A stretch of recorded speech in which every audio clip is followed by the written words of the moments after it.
Says I'm going live, but I don't know.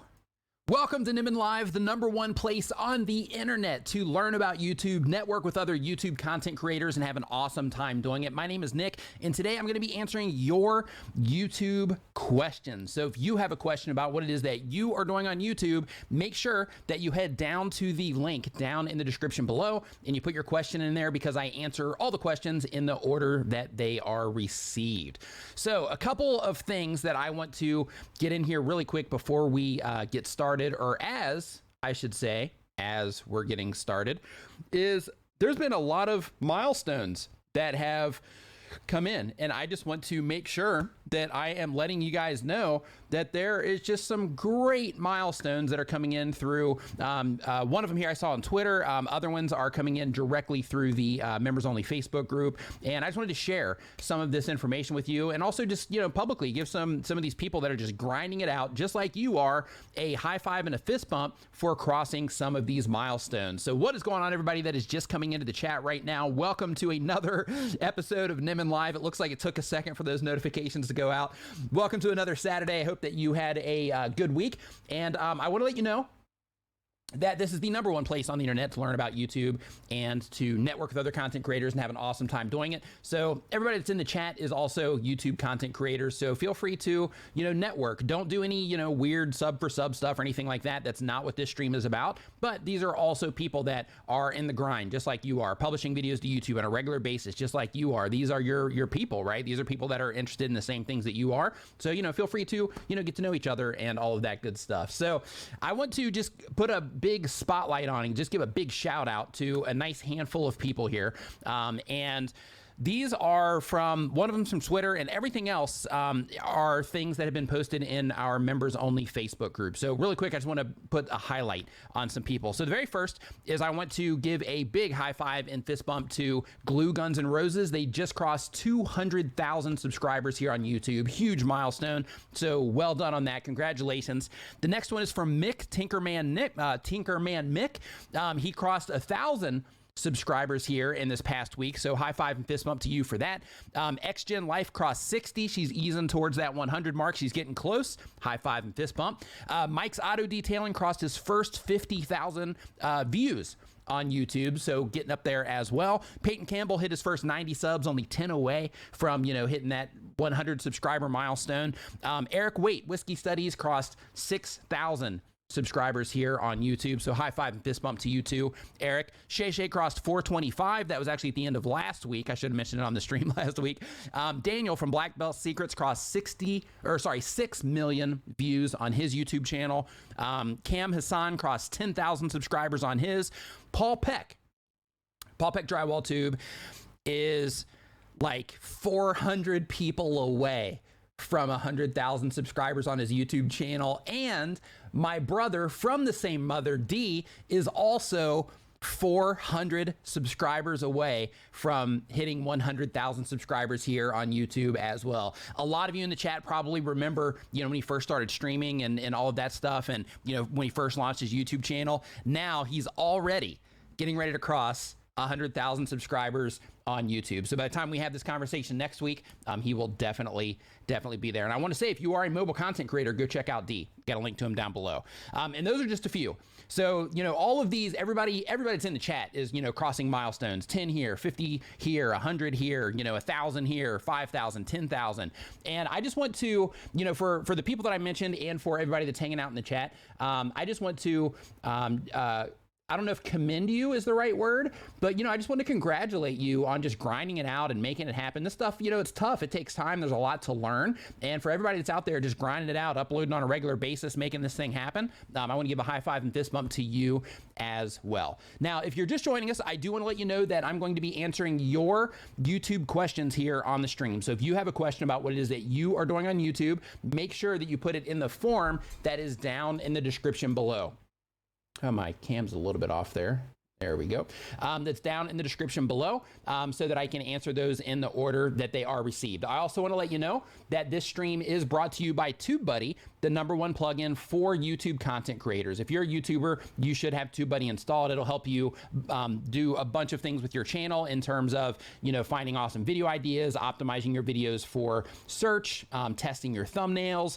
They have an SEO studio as well to where they can kind of workshop how you're putting your titles together and things like that to help you increase your chances of ranking in search and that sort of thing. So if you are a YouTube content creator, you definitely should be checking out TubeBuddy. I've got a link to them down in the description below, but you can install TubeBuddy. If you want to manually type it in, you can go to tubebuddy.com/Nimmin so that you can see what TubeBuddy can do for you. All right. What's up, Doug? Nice to see you. Albert Tech, what's up, dude? Nice to see you here as well. Albert Tech, I don't think I've seen you in the Facebook group. Make sure when you get the chance, get over there. Same with you, Miss You Wanderer, if that's something you're interested in. Also, for channel members, I want to let you know that I recently posted a video. Mick in the Facebook group, we were going back and forth through Facebook on his edit or on his color treatment for his video, and I just posted a video here on Facebook on how to do that. It was actually a video, or I'm sorry, here on YouTube, but the video was requested by Dr. Sten, who is also a channel member as well. I'm just trying to figure out how to do it. So I posted that in Facebook, but I also posted it here for you, for those of you that are a channel member, but that you might not necessarily be part of the Facebook group. And if you are a member and you want to be a part of the Facebook group, it comes with it. So just make sure that you head over and you check out Facebook. Next time that you're there, check out Facebook, go to search and go to Nimminati VIP to search for that and it'll pop up. Make sure you fill out all the questions on the way in. Now, welcome to the Nimminati. Miss You Wanderer, welcome to the channel membership. Paul Dixon, what's up, dude? Welcome to the Nimminati. Welcome to the Nimminati for you as well. For both of you, make sure that you check the community feed here on YouTube. Also, make sure that next time you're on Facebook, you do look for that Nimminati VIP so you can come in and be part of the conversation that is happening over there. So Paul here, he is actually a designer and he does a lot of the stuff for live streaming pros. Really, really talented. So definitely make sure that you check out him and see what he's doing because he's got some mad skills. So welcome to the channel membership for you too there, Paul. Okay, so what I want to do now is, I'm telling you this whole time, hey, ask your questions, down in the description below, blah, blah, blah. So let's go and actually, start answering some of the questions that you have about what it is that you are doing on YouTube. And I want to let you know right now, there's not a lot of responses. So if you're like, hey, I want to, get this figured out, then make sure that you put your question in the form. It's free, doesn't cost you anything, but put your question in the form down in the description below. Smoking Joe's Pit Barbecue, what is up? Nice to see you. I hope that you are doing well. So the very first question is from Aaron the Gladiator. Love the channel name. Says that they upload daily content. It's a gaming channel and the goal is to be famous. Says, hey Nick, last live stream you told me that I should fix my homepage and make it look slightly better. I have a question about that. I have around 20 videos, but only 10 of them are part of a series. Should I find a way and make a way to keep all of my videos on the home section or leave it like it is? So your videos don't have to. So basically what he's talking about is when somebody goes to your YouTube channel page. Yeah, and Paul said that they just hit 30,000 subscribers on Live Streaming Pros as well. Nice. So high five and fist bump to my homies over at Live Streaming Pros as well for crossing that milestone as well. So so when it comes to this question here, basically we're talking about the YouTube channel page. So let's say somebody is watching your video on YouTube. They're watching your video and then they're interested in what it is that you're doing and they click on your name, your username, and then they end up on your channel page because they clicked on your username. What we're talking about right here is what it is that they see after they click on your username and they land on your YouTube channel. So last week, one of the things that I was talking about, hey Paul, what's up, man? Nice to see you in here. I just mentioned you are like 400 people away from crossing 100K, just like D. So, high five and fist bump to you, man. Excellent work. But basically, when you are looking at that channel page, what you want is you want to make sure that you're making it easy for people to find the content that they care about most on your YouTube channel. So the idea is if you have a bunch of videos on your channel, is to organize those videos based on the things that your viewers are interested in. And then you have 10 different places that you can put sections on your channel page that you can literally make it easy for people to find that content and funnel people directly into the things that they care about most on your YouTube channel.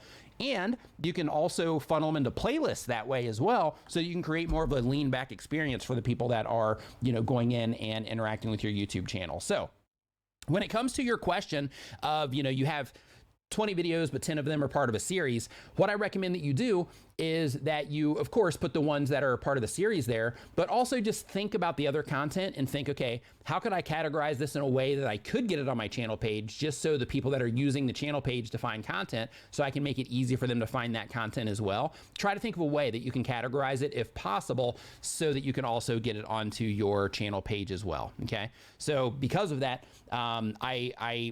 I would also think about right now, if you have 10 videos in a series and that's one playlist, and if you have that as a series playlist, that's one thing. But if you're breaking it down into different playlists, you might also, because each video on YouTube can be in as many playlists as necessary, but each video on YouTube can only be inside of one series playlist. So what you want to think about is, even though those videos are in a playlist already, you can still categorize them. Even those first 20 videos or those first 10, you can even categorize those also in a way to where people can find those easily as well, because the display is going to be limited when people first land on the channel page.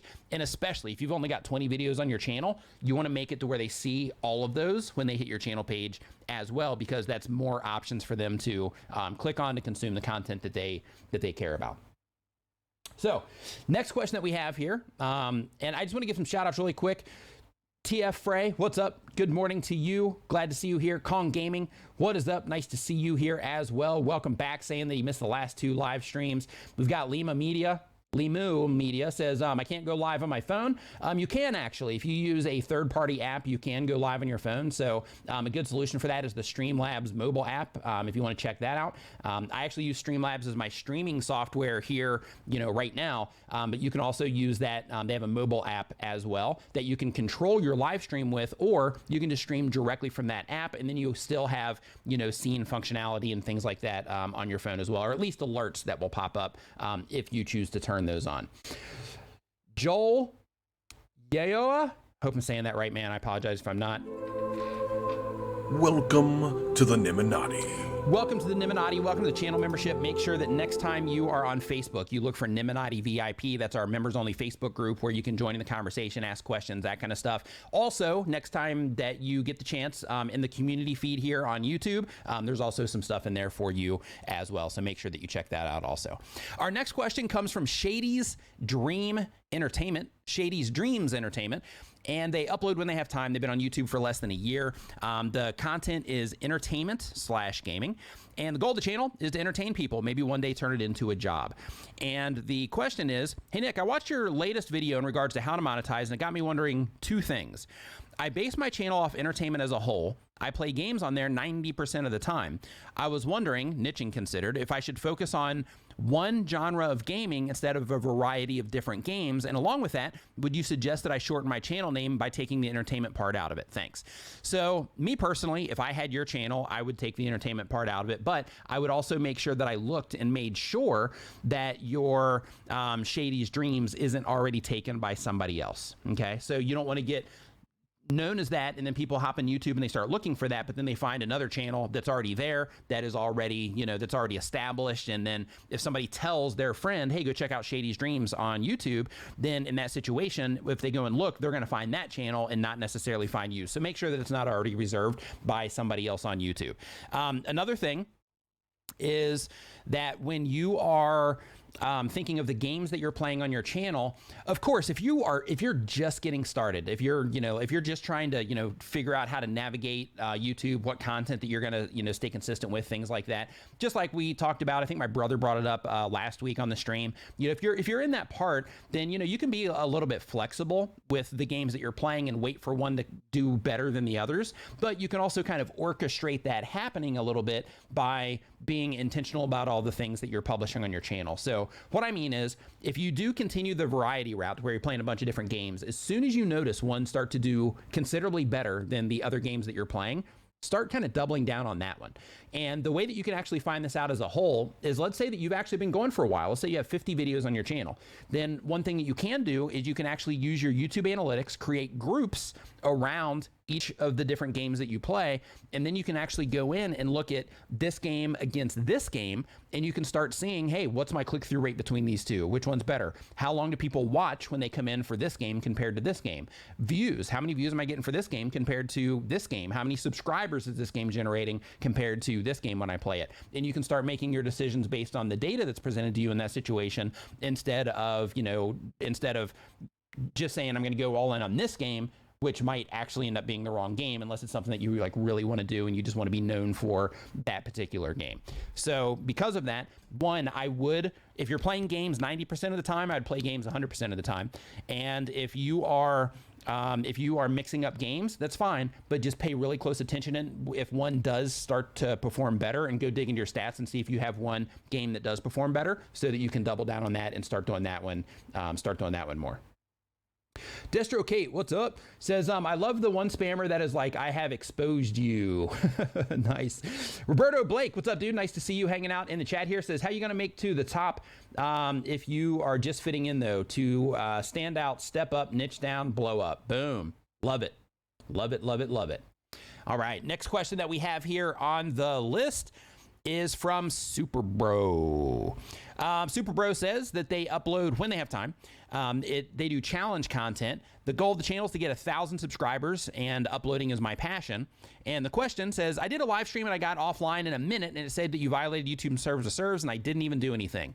So what you want to do in that situation is you want to make sure that you contact Team YouTube, or that you hit the support option that you have inside of your creator studio, and you contact YouTube about that, because it could have been something. If you started streaming and they actually shut your stream down, then what probably happened is maybe you had a ringtone on your phone and somebody called you and that ringtone was music, so they took you down for copyright. Or let's say that somebody had a TV on in the background. Maybe you couldn't even hear it, but maybe based on how your mic is set, your mic was able to hear it, and that pulled it into YouTube, copyright strike, bam, took the channel down. So make sure that you actually look around, because when things like that happen, there's usually a reason for it. Every now and then, the system does make mistakes. It's a machine. So because of that, definitely mistakes are made. However, in a lot of cases, people think that they didn't do anything wrong, when in reality they actually did, and it's typically something based on copyright or spam is typically what happens in that situation. Sweeney Dunstan, what's up, dude? Nice to see you in here. Hope that you are doing fantastic. All right, Red Buzz, what's up? Thank you for the super chat. I appreciate it. All right, Salt Lake City, what is up? Okay, next question that we have here on the list is from Kitty Love 47. And Kitty Love 47 makes content on the Android. It's gaming and song covers. The goal is to build a channel, or to build a community, and getting my first YouTube play button. The question is how to make a trailer for my channel. I want to make my I want to turn my viewers that view that trailer into subscribers. First off, at a higher level, if you're doing gaming and you're doing song covers, I would recommend that you do one or the other. Or like I was saying a minute ago, if you notice one is performing better, double down on that one. So if you are, if you're wanting to do gaming, then in that situation, or if your gaming content is performing better, then do more gaming content. If the singing content's doing better, do more singing content, less gaming, or no gaming at all. And the idea of that is because you want everything on your channel to make sense to a certain type of viewer. So if somebody comes in, they start watching your content and they enjoy it, and let's say they do subscribe, in that situation, YouTube is going to start showing them more content from your back library. The last thing that you want to happen is somebody to come in and they subscribe to your channel for your singing videos, and then YouTube shows them a gaming video that they don't care about. They don't click on it, hurts your click-through rate, and causes that video to not perform that well at scale, right? So because of that, just be really mindful of how important it is to be niching down and to be thinking of a particular type of viewer more than, I'm just going to put whatever I want on my YouTube channel. I would recommend in this situation that you have like a gaming channel and a singing channel. So that, for example, somebody like me, if I wanted to listen to your singing, I wanted to listen to a playlist of you singing, because I'm like, wow, they're excellent. This is great. And I want to listen to a playlist, then I can actually go and I can click on that. I can click on that channel, click on your uploads playlist, and I can listen to all of your songs. Where right now, if I click on your uploads playlist, I'm not going to hear all your songs. I'm going to hear your song, and then I'm going to hear like a gaming video start. I'm going to be like, what? And then I'm going to close it down or go watch another channel where they do focus on singing. And the idea is that with so much content on YouTube and so many amazing channels dedicated to a certain type of content, right? So like you win in so many ways when you niche down. When you are niching down, you are making content for that specific audience, but you're also kind of preserving yourself and making yourself more competitive because there's so many excellent channels on YouTube that are based around a specific type of content that's for a certain type of viewer. So me, for example, if I wanted to go and listen to songs, then I would say, okay, I'm going to go listen to a channel that I know that just has songs on it because I just want to sit here and, work on something while I'm, listening to music in the background. So, it's really important to make sure that you are thinking of those sorts of things. Super chat. Get Rich or Die Scratching. Love your channel name. Says hit 12,000 subs. High five, fist bump to you. Nice work. Fifth straight month over 1,000 in revenue. High five, fist bump again. 100% organic growth. 105 fist bump again. Following Nick's advice. Channel is 15 months old. Marathon, not a sprint. Love seeing that. Nice, excellent work on your part. And congratulations on crossing that 12,000. And that extra $1,000 a month. I mean, it's 12 grand a year. If you can keep that consistent, you're looking at an extra 12 grand a year, which is, if you're in the chat, let me know if you would enjoy an extra $12,000 a year, an extra $12,000 a year, because you take the concepts that we all talk about and you apply them to what it is that you're doing, which helps your channel move forward. If that's something that you would want, let me know in the chat. Hey, Glue Guns and Roses. What is up? Nice to see you here in the chat. Actually, at the very beginning of the stream, you were actually at the very top of the list of people that I was giving a high five and fist bump to for subscriber milestones. So congratulations to you for crossing the 200,000 subscriber milestone here on YouTube. Nice work. Super chat. Watch with Wayne. Thank you for the super chat there. I appreciate the Canadian dollars, it looks like. Thank you very much for that. If you had a question with that, if you want to answer or ask it in the chat, feel free to drop that question in the chat. Typically, people will append them to the super chat itself. But if you forgot to do that or something and you do have a question, make sure that you drop it in the chat, and then I'll try to make sure that I catch it, or hopefully one of the mods will catch it. Okay, next question that we have is for Liam Menzies says that, yes, I do. So Life with Lanny says, hey, do you know how much 12,000 is worth in the Philippines? Absolutely. I go to the Philippines actually quite a bit. So yeah, absolutely. It's a lot. It's a lot over there. I definitely do know. Let's see here. The channel. Liam Menzies, they do tutorial content. The goal of the channel is to make people, helping people make people happy. And what are good video editors for Windows? So if you are looking for video editing software for Windows, there's a huge plethora of options for you.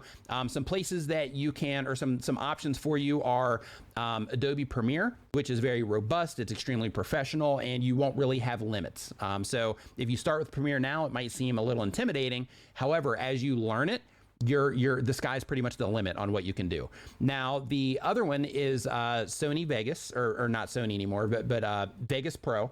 That's an excellent piece of software. You also have things like Filmora Pro, which is extremely capable, but it doesn't cost that much. I think you can get Filmora Pro for like somewhere between like $70 and $100.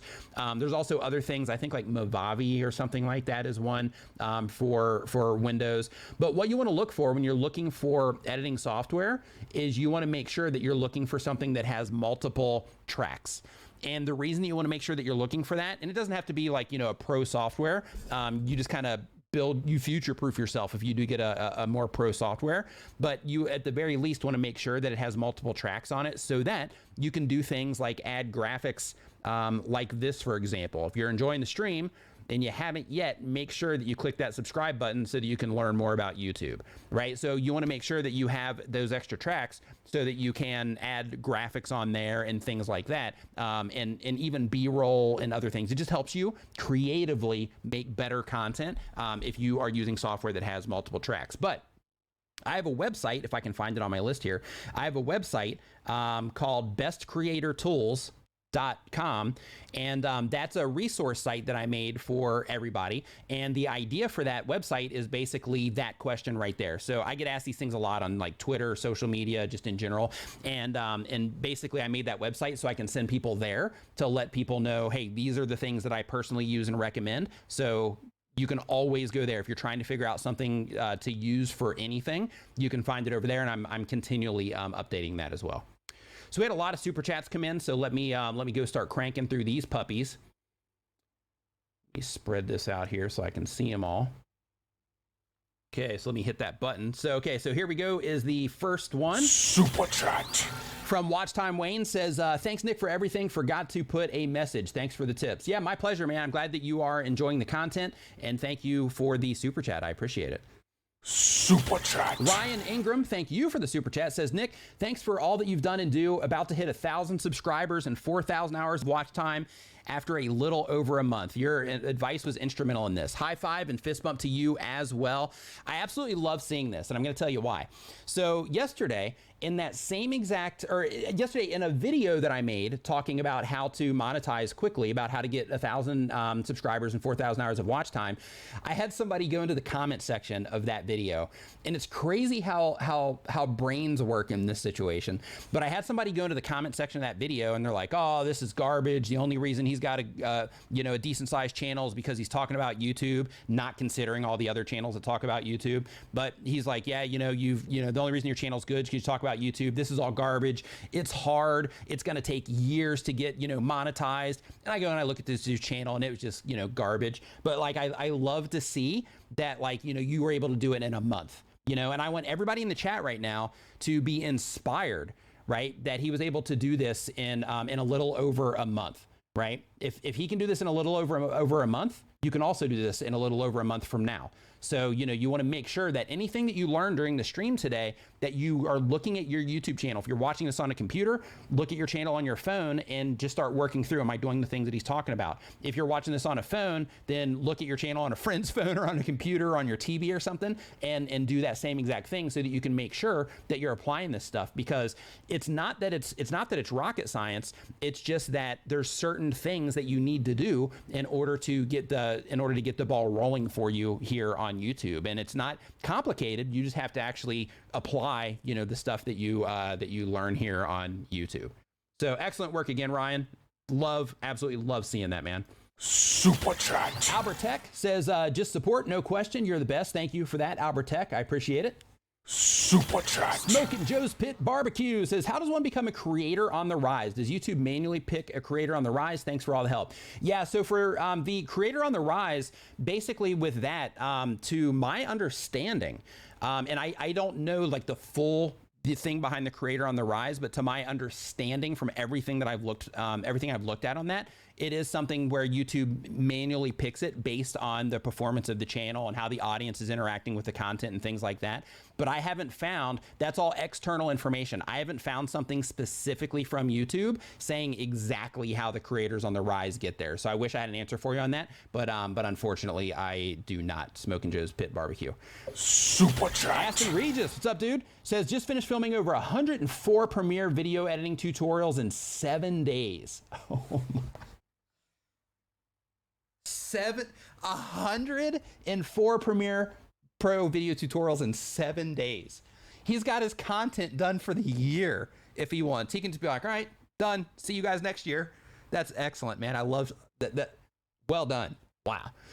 Says, inspired by the help that you and Roberto gave me in this live stream. Roberto, hope you're still in here hearing this.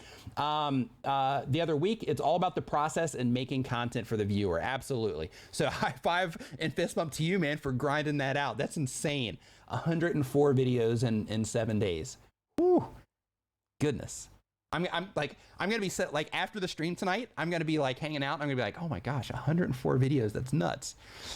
Let's see here. Elder Fox Documentaries says, can you get super chats in a live premiere? Yes, you can. And the best way to encourage super chats So as you can see in this situation, and you'll notice this almost every time, when super chats start coming into here, what can happen is other people start seeing the super chats and it's like, yeah, you know what, let me, throw in some appreciation too, or let me ask a question too, or whatever it is that you offer, with what it is that you're doing. So what will happen is that's just a reminder to other people like, oh yeah, I can super chat. So just letting people know that they can super chat is a win. You can even say things like, I had a friend of mine do this on a gaming channel, and basically he was streaming on a regular basis, and he would, mention super chats and things like that, and they would come in, but he had like a little period of time to where like he wasn't mentioning it, and like he didn't have anything letting people know to super chat. But then one thing that he did is he took a little graphic and he put it right up in the corner of the screen. And the little graphic just said, super chats not required, but appreciated. That stream, he ended up making, a bunch of money in super chats because he was simply reminding people to do it. So like when it comes to doing anything, if you are selling stuff, if you are marketing stuff, like at the end of the day, reminding people to take the actions that you want them to take is what is going to get people to take those actions the most. Because, typically if somebody's watching one of your premieres, for example, or they're watching this live stream, if it's not happening, or if I'm not talking about it, then it's just not, people are just enjoying the stream, right? They're learning about YouTube, they're, interacting in the chat, that kind of stuff. And because of that, it's just not, it's not happening. So, when you start spreading awareness about it, then it can help do that. So, you could say something like that. You could have a pinned comment at the very top of your chat there for your premiere, saying that same exact thing. Super chats not required, but appreciated. And, see if it helps at all. Super chat. Miriam Harvard says, your advice about thumbnails has truly helped me. My initial CTR is usually around 9%. I will work on watch time next. Nice. High five and fist bump to you. Love seeing that also. Good stuff today. This is just like an overly positive day. All these milestones that came in from, everybody doing awesome over the course of the week, growing their channels and getting more views, all that stuff. People making tons of content and, crossing these big milestones quickly and that sort of stuff. Great stream. Like, it's off to a good start. Okay, so Talk CPT says that I have 167 subscribers, but they're not coming back for the videos I upload. Do you have any tips? Yes. So if you are making content, and this is why TOXCPT. This is why when you are uploading videos to YouTube, it's so important to make sure that you are in alignment always. The content that you're putting out, that you're in alignment with what your viewers care about. TOXCPT. 1 second. I'm just pulling up your channel here just to kind of see what's going on. Okay, so here, like in this situation, you have like 100 subs video, right? That's about you, not about the viewer. So you wouldn't expect people to come in on that one. You have my best PUBG mobile moments. Also, this is, your best PUBG mobile moments. And this one actually did okay, but I would recommend you in your particular case, one, to make sure that you're using custom thumbnails, which it looks like you sort of are, but they look like screenshots. Even though they are custom, you got some text on there and stuff. I would definitely make sure that your thumbnails are actually like custom thumbnails. But anyway, the other ones, like I went to Spawn Island, the most insane payload ending ever, like that sort of thing. So basically it seems like, hold on, that one's Call of Duty, that one is Pub Mobile. I'm not sure what Spawn Island is, so I can't talk about that one. Let's see here. Insane Bridge Camp. I think that one's Call of Duty. Okay, so basically you had, you started to get a lift. You had 2,500 views on that one. You had 2,100 views on this one. And then the next thing that you did was you had a 100 subs video, Crunker Moments #2. So in this situation, you're kind of taking it away from the thing that they care about in the title, right? The next one, then you went back to, Call of Duty is full of noobs. But one of the videos that recently performed the most was your best PUBG mobile. I'm not sure what Spawn Island is, but your best PUBG mobile is something that generated activity on your channel recently, and then you followed that up with something that wasn't PUBG mobile. So because of that, first, it's important to know that everybody that subscribed to your channel isn't necessarily going to always come back and watch your videos. I'm the same exact boat. Everybody on YouTube is in that same exact boat, to where people subscribe and then, they'll watch the videos that they care about. So what you need to do is you need to make sure that you're catering to the videos that are performing on your channel, because those are the ones that people care about. And like your video with 2,000 views on it, if that particular one was about PUBG, and it did better than, you know, the other videos on your channel. I'm not sure what the 2500 one is, but like if those two are both PUBG and then you publish a Call of Duty video, doesn't make tons of sense for those people to actually click on it and come back in. So because of that, you want to make sure that if people subscribe or they don't subscribe, YouTube will still show them your content if they watched it for a fair amount of time or interacted with it in any way. So because of that, you still want to make sure, if they subscribed or not, that your content that you're publishing today makes sense for the people that are active on your channel right now, from the videos that are performing well on your channel right now. All right. Let's see here. Let me go down. I'm gonna have to refresh this page here really quick because I want to make sure that I'm answering all of the questions here that came in through the super chats really quick. One second. I think I got most of them, but I just want to make sure that I didn't miss any. Let's see here. Okay, so Innerman Arts, another question here is from Innerman Arts. And Innerman Arts says, how do I retain my viewers to get more watch time? And how do I get my videos to show up in search more often? I realized my best video was in search. So basically when it comes to retaining your viewers to get more watch time, that really comes down to your videos, right? It really comes down to how you're putting your videos together. That can be in the structure of your videos. It can also be just in the basic editing of your videos as well. But that's why it's so important. Every single time you come into this live stream, you're going to hear me talking about audience retention every single time. There's not going to be a Saturday that passes to where you're not going to hear the words audience retention come out of my mouth at least once during a live stream. So as long as we're talking about YouTube, which is what we do here.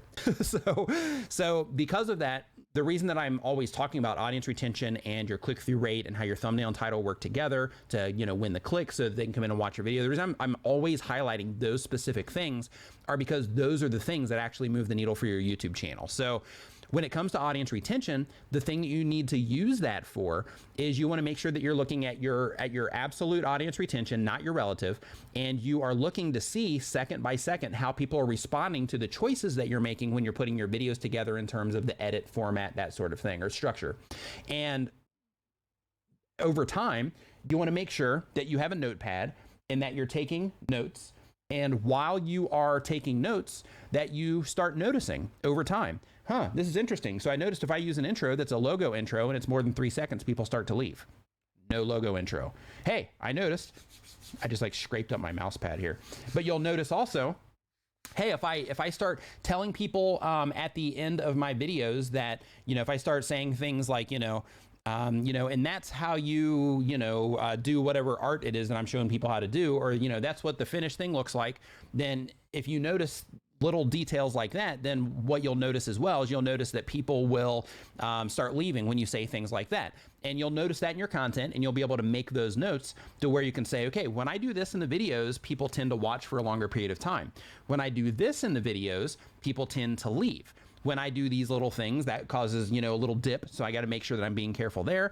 And over time, you develop a structure with your videos that will keep people watching by using the data that YouTube is giving you to make the decisions on how you're actually putting your videos together, because it gives you insight on the things that people care about and the way that people react to the videos that you're publishing on YouTube. So because of that, you want to make sure that you are paying really close attention to your audience retention, because it's going to tell you, you know, it's going to give you tons of insight into how people are responding to your content. Super chat. Next up, we have Project Dream Chaser. Project Dream Chaser says, I'm overwhelmed. Any tips for looping videos? If you're looping videos, I don't even know what you mean by looping videos. I mean, I know what a looping video is, but I mean, any tips? Yeah, I mean, if it's just like one thing over and over again, you might get in trouble. I actually had a whole channel terminated because of that. They ended up restoring the channel, but basically I created a site for content creators. Everybody could use it all for free. I was just trying to, you know, be cool. And I have like tons of footage laying around that I was thinking like, hey, creators can use some of this stuff. So I made a YouTube channel called Free Stock Vids. It's still there. You can still find it. But basically with that channel, what I was doing is I was thinking of content creators who maybe don't have editing software, but they want to have like a cool look on their on the video footage or something like that, without having to know how to create that cool look. So what I did is I said, okay, here's a clip of, you know, somebody putting on their shoes. So what I'm going to do is I'm going to have the raw clip, and then I'm going to have a clip that just, you know, looks nice. And then I'm going to have a black and white version. And then I'm going to have a version on here, you know, with like some effect on it to where, you know, it would look, you know, cool or whatever. And So it was the same clip looping 4 times in that situation, and they actually looked at it like it was reuse because it was just re-looping. So I'm not sure why it ever, got flagged or whatever, but they ended up restoring it after, some help that I got. They ended up restoring it, but you just want to be careful of like that sort of thing. So I would love to know more insight into what it is that you are doing with that. So feel free to hit me up on Twitter and show me the channel, and then I might be able to give you some tips on it. But in terms of, saying just looping content, I'm not 100% sure exactly what it is that you are, exactly what it is that you're doing with it. Let's see here. Super Chat. Blue Harvest How to Collect says, how do I grow my vintage Star Wars channel, Star Wars toy channel? First off, awesome that you have a vintage Star Wars channel. 2 is that you have to research the things that other people in your space are doing that people are responding to, and try to think that, hey, people are digging this type of thing with Star Wars toys, vintage Star Wars toys. So I need to make sure that I'm doing some of that, but I also need to make sure that I'm bringing something unique to the space as well. Because when it comes to Star Wars toys or really any type of content on YouTube, like there's the people that have been doing it for a while and that have kind of set the standard. You have to make sure that you're able to compete, with that standard. And that you can also bring something new that the other people aren't bringing so that you can stand out from everybody else as well. Let's see here. Next up on the list, I got that one, We got that one on the super. Okay. So Insane McLean says, can you monetize covers legally or stay clear? My wife is a beautiful singer. It's the reason I'm asking. Thanks for all the info that you give. So here's the thing when it comes to monetizing cover songs is typically no. YouTube used to have, but they're actually taking it out. They might have taken it out already, but they had a thing where you could go in and search for songs and you could see what would happen. If you made a song covering that particular song. And it was cool because it would give, artists like your wife, it would give her the opportunity to research a song first so that she could say, okay, am I gonna get a strike for this? Or am I gonna get a claim for this? Like are they gonna do a share to where I can get some of the money, but not all of it? Like, what's the rule for this specific song? But they're actually taking that out. So after that is gone, if it's not already, then you're gonna be kind of limited on that. But basically it comes down to the licensing of the song and what they have worked out with YouTube. But in most cases, you're going to end up not being monetized just because it's a cover. Okay, let's see here. Let me go back up. Okay, so easy working and living. Let's see here. They say that I look forward to this live stream every Saturday. I worked on my thumbnails this week, and my video this week had a 19% click-through rate. My average was 9. Thanks for all the tips. Woo, people are on fire this week. I just want to say, hey, good job, everybody. Right? Everybody's just rocking this week. This is awesome. Okay, so let's see here. Next thing that we have here. Danielle, Tube Spanner in the house. Thank you for that super chat. Says, if you want to know how to grow your channel, get more subs, and do things the right way, pay attention, take notes. Everything Nick says is gold. Thank you, Danielle, for the kind words. I appreciate it. And Tube Spanner, you heard me talk about this last live stream. You've heard me mention it in a nice handful of videos. An excellent tool for content creators. You can find out more about TubeSpanner at tubespanner.com. They have free accounts where you can try it out for yourself, help you like write scripts and make thumbnails and like comment replies and like that kind of stuff. Excellent tool, especially if you're a new content creator. Super Chat. Mousy Leia says, my click-through rate is averaging between 5 and 10%. Average audience retention is 50. Mostly getting views from search. What can I change to get YouTube to suggest me? So in a lot of cases, it really comes down to how it is that you're putting your title and thumbnail together. So when it comes to ranking videos in search, one of the things that people always think about is I just need to, rank a video in search based on like a keyword phrase. But the only downside is typically there's nothing compelling about that keyword phrase. So if you are making a video, like we'll just do on mine, how to grow on YouTube, in that situation, it's like, okay, well, if somebody's looking for that, sure, I'm matching up with their brains and how they would, how they're actually looking for this, so they might click on me there.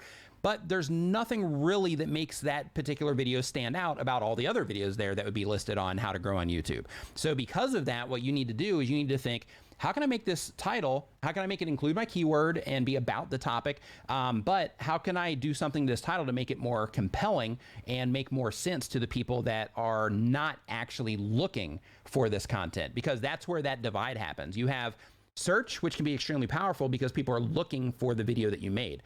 But what you have to be able to do with your titles and thumbnails is package your content in a way to where people are still going to respond to it, even if it happens to them unexpectedly. If your content gets presented to somebody on YouTube and they didn't expect to watch your video, your job as a content creator is to package it in a way through your title and thumbnail that would resonate with the particular type of viewer that you're trying to reach, to where they would want to click on it and come in and watch your video. As an example, if you look at my content, in almost all my titles, you'll see that I use either title, thumbnail, or both. You'll see that I'm targeting YouTubers, and I'll say, you know, X things for YouTubers. YouTubers need to know this, how to do this easily on YouTube, right? Because what I'm doing in those situations is I'm putting, I call it an audience identifier. And what I'm doing in there is I'm actually putting in the specific people that I'm trying to get my videos in front of, so that if you've never seen my content before, you don't know who I am, you've never watched one of my videos, and you don't know if my content would help you or not because you've never seen it before, then in that situation, my job is to package that content in a way through the title and thumbnail to let you know, as a content creator, as a YouTuber, right? As somebody that's making videos for YouTube, my job is to package my content in a way from the outside so that you can immediately identify this, oh, this is for YouTubers. I'm a YouTuber. I'm actually trying to figure out that thing that he's talking about. Let me click on this and go in and watch the video, right? So what you need to do is just sit back objectively, and I have a video coming out on Monday about this, but sit back objectively and look at your content from the outside, because you know the video content, you know what's in there. So everybody else doesn't. So look at your content from the outside and think to yourself, why should somebody click on this? Why would the people that I'm actually trying to reach with this content, why would they care enough? Why would this resonate with them? Why would this trigger them in some way to click on my thumbnail and title? If you can't define that, then workshop it. Just keep trying. Okay, how can I rephrase this? How can I do something different with the thumbnail?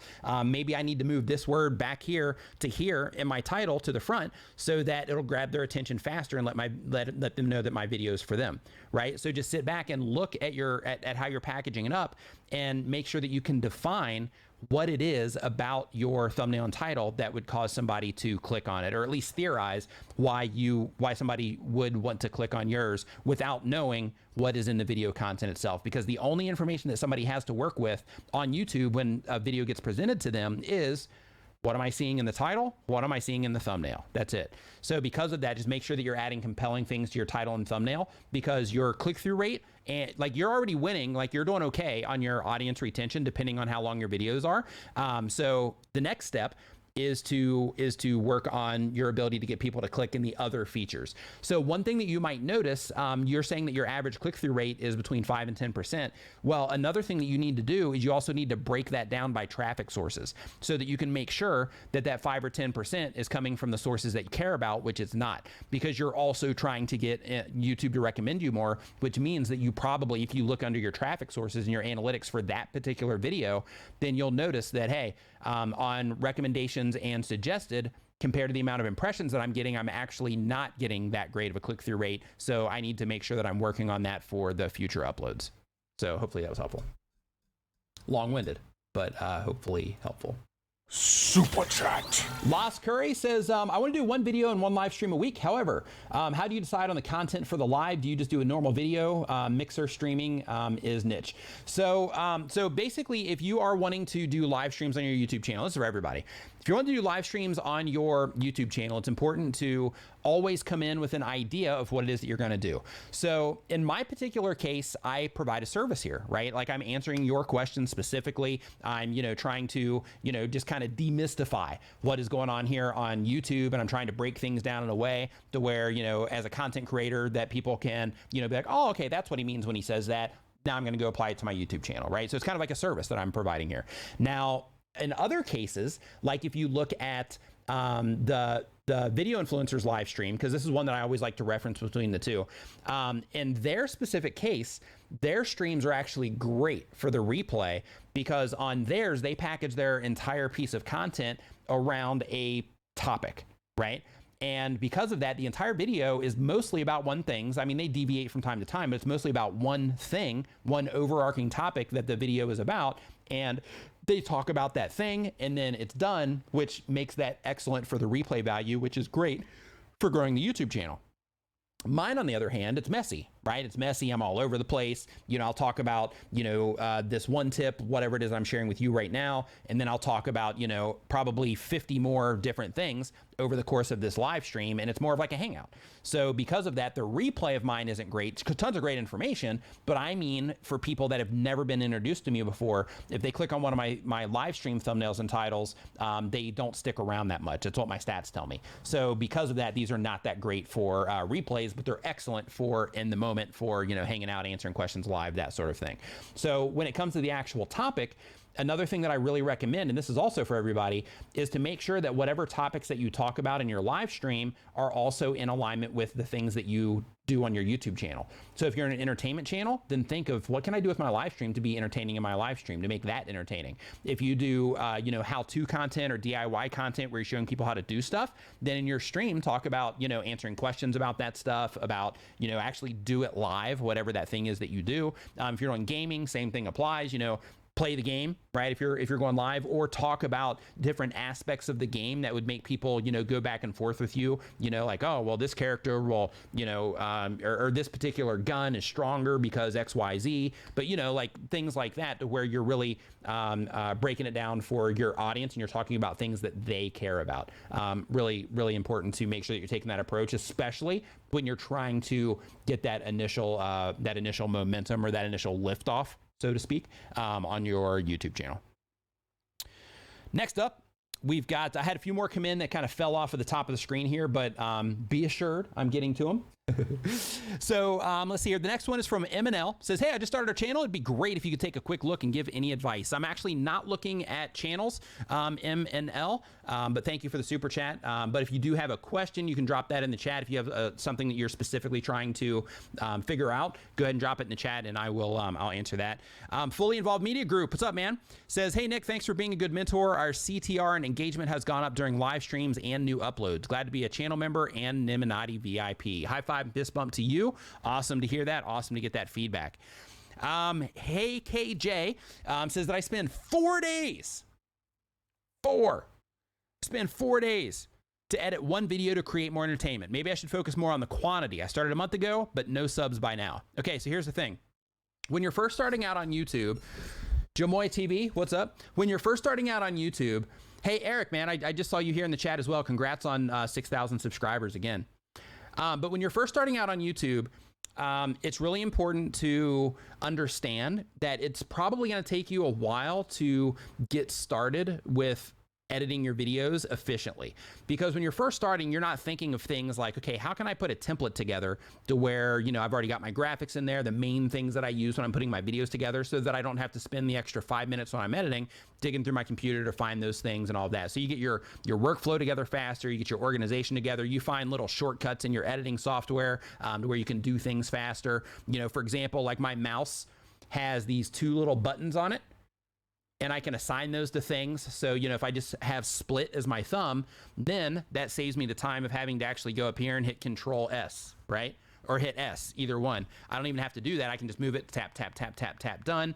And then I'm just moving things around that way. So, over time you develop those types of things, those types of workflows that help you crush through your videos faster.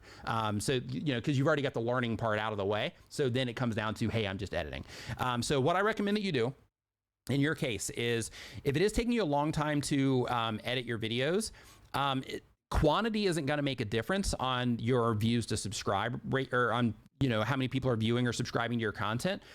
Just uploading more, if you already can't get people to respond to the videos that you're spending 4 hours on, or 4 days, sorry. If you can't get people to respond to those, then the problem might not even be in your editing. It might be on how you're accurately packaging the content with your title and thumbnail.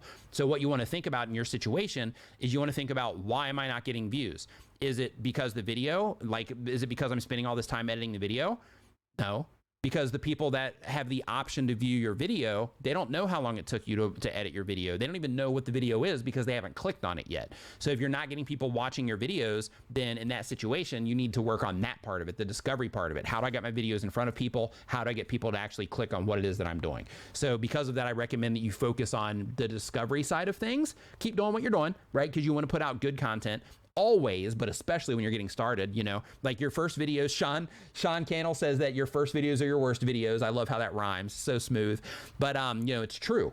So because of that, you want to make sure that you are you know, spending that time to make sure that your videos are as good as they can be for the skills that you have now as a new content creator, and develop from there instead of sacrificing what it is that you're doing for the sake of more uploads if people just aren't responding. Because more uploads aren't going to make people automatically respond. Super chat. Designs by CAD Pro. Thank you for the super chat there also. And let's see here. Normal switching niche. Okay. All right. Now we've got a couple more came in. George Fontan says, hey, Nick and everybody, I got monetized. Boom. High five, fist bump to you. Says the review only took 2 days. I heard horror stories about it taking much longer. Pleasantly surprised. Thanks for all the tips and motivation. Here's the difference. So I think that some of the problem that you hear is that the reason that it can take a long time to get monetized is because people try to monetize content that isn't necessarily monetizable, or there's a lot of, you know, like it's not clear what's going on with the channel or the type of content or where the content came from or anything like that. But when you're making original content and you're getting good value, the audience is good, all of that stuff, then in that situation, you know, it'll go faster. I can't remember exactly who it was, but somebody else on Twitter, same exact thing. They got monetized within like 24 hours. They sent me a DM. They're like, hey, I just got monetized. It didn't take any time at all. Same thing you're saying. I thought it was going to take, you know, a long time, but it happened like super fast. So yeah, so as long as you're doing the right things and your channel's presented professionally and you don't have any, you know, issues with copyright or reusing other people's content, in that situation, it can go relatively fast. Super chat. Moments on Mobile by Paul Padua says, should I focus on what my viewers want or what I want? More than growing my channel, I want to grow as an individual. Can I grow in both aspects? Absolutely, you can. So here's the interesting thing.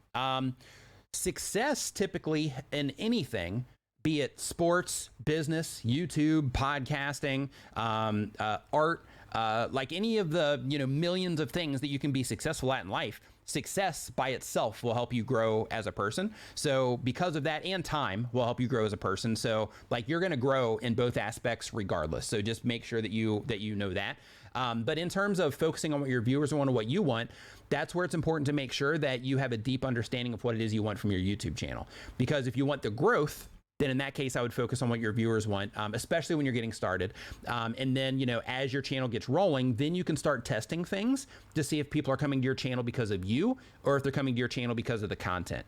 And the you part of YouTube, you know, adds to the content, but, you know, you'll be able to start noticing, okay, when I do these types of videos where I'm focusing a little bit more on me, people don't care. When I'm making the videos where I'm focused more on them, they care. So because of that, I need to make sure that I'm making more of my content focused on them so that, you know, they're getting the value out of me that they want. So, you know, as you develop your channel and you're focused on them at first, then you can start experimenting later down the road to make content about, you know, hey, a day in the life. Right? You make a day in the life video, see how that goes. And if people have a really high response to that, then that means that there's a good chance that maybe you have one of those magnetic personalities where people are going to come in, they're going to just love your content because you make it. However, in most cases on YouTube, it's about the content that they're getting.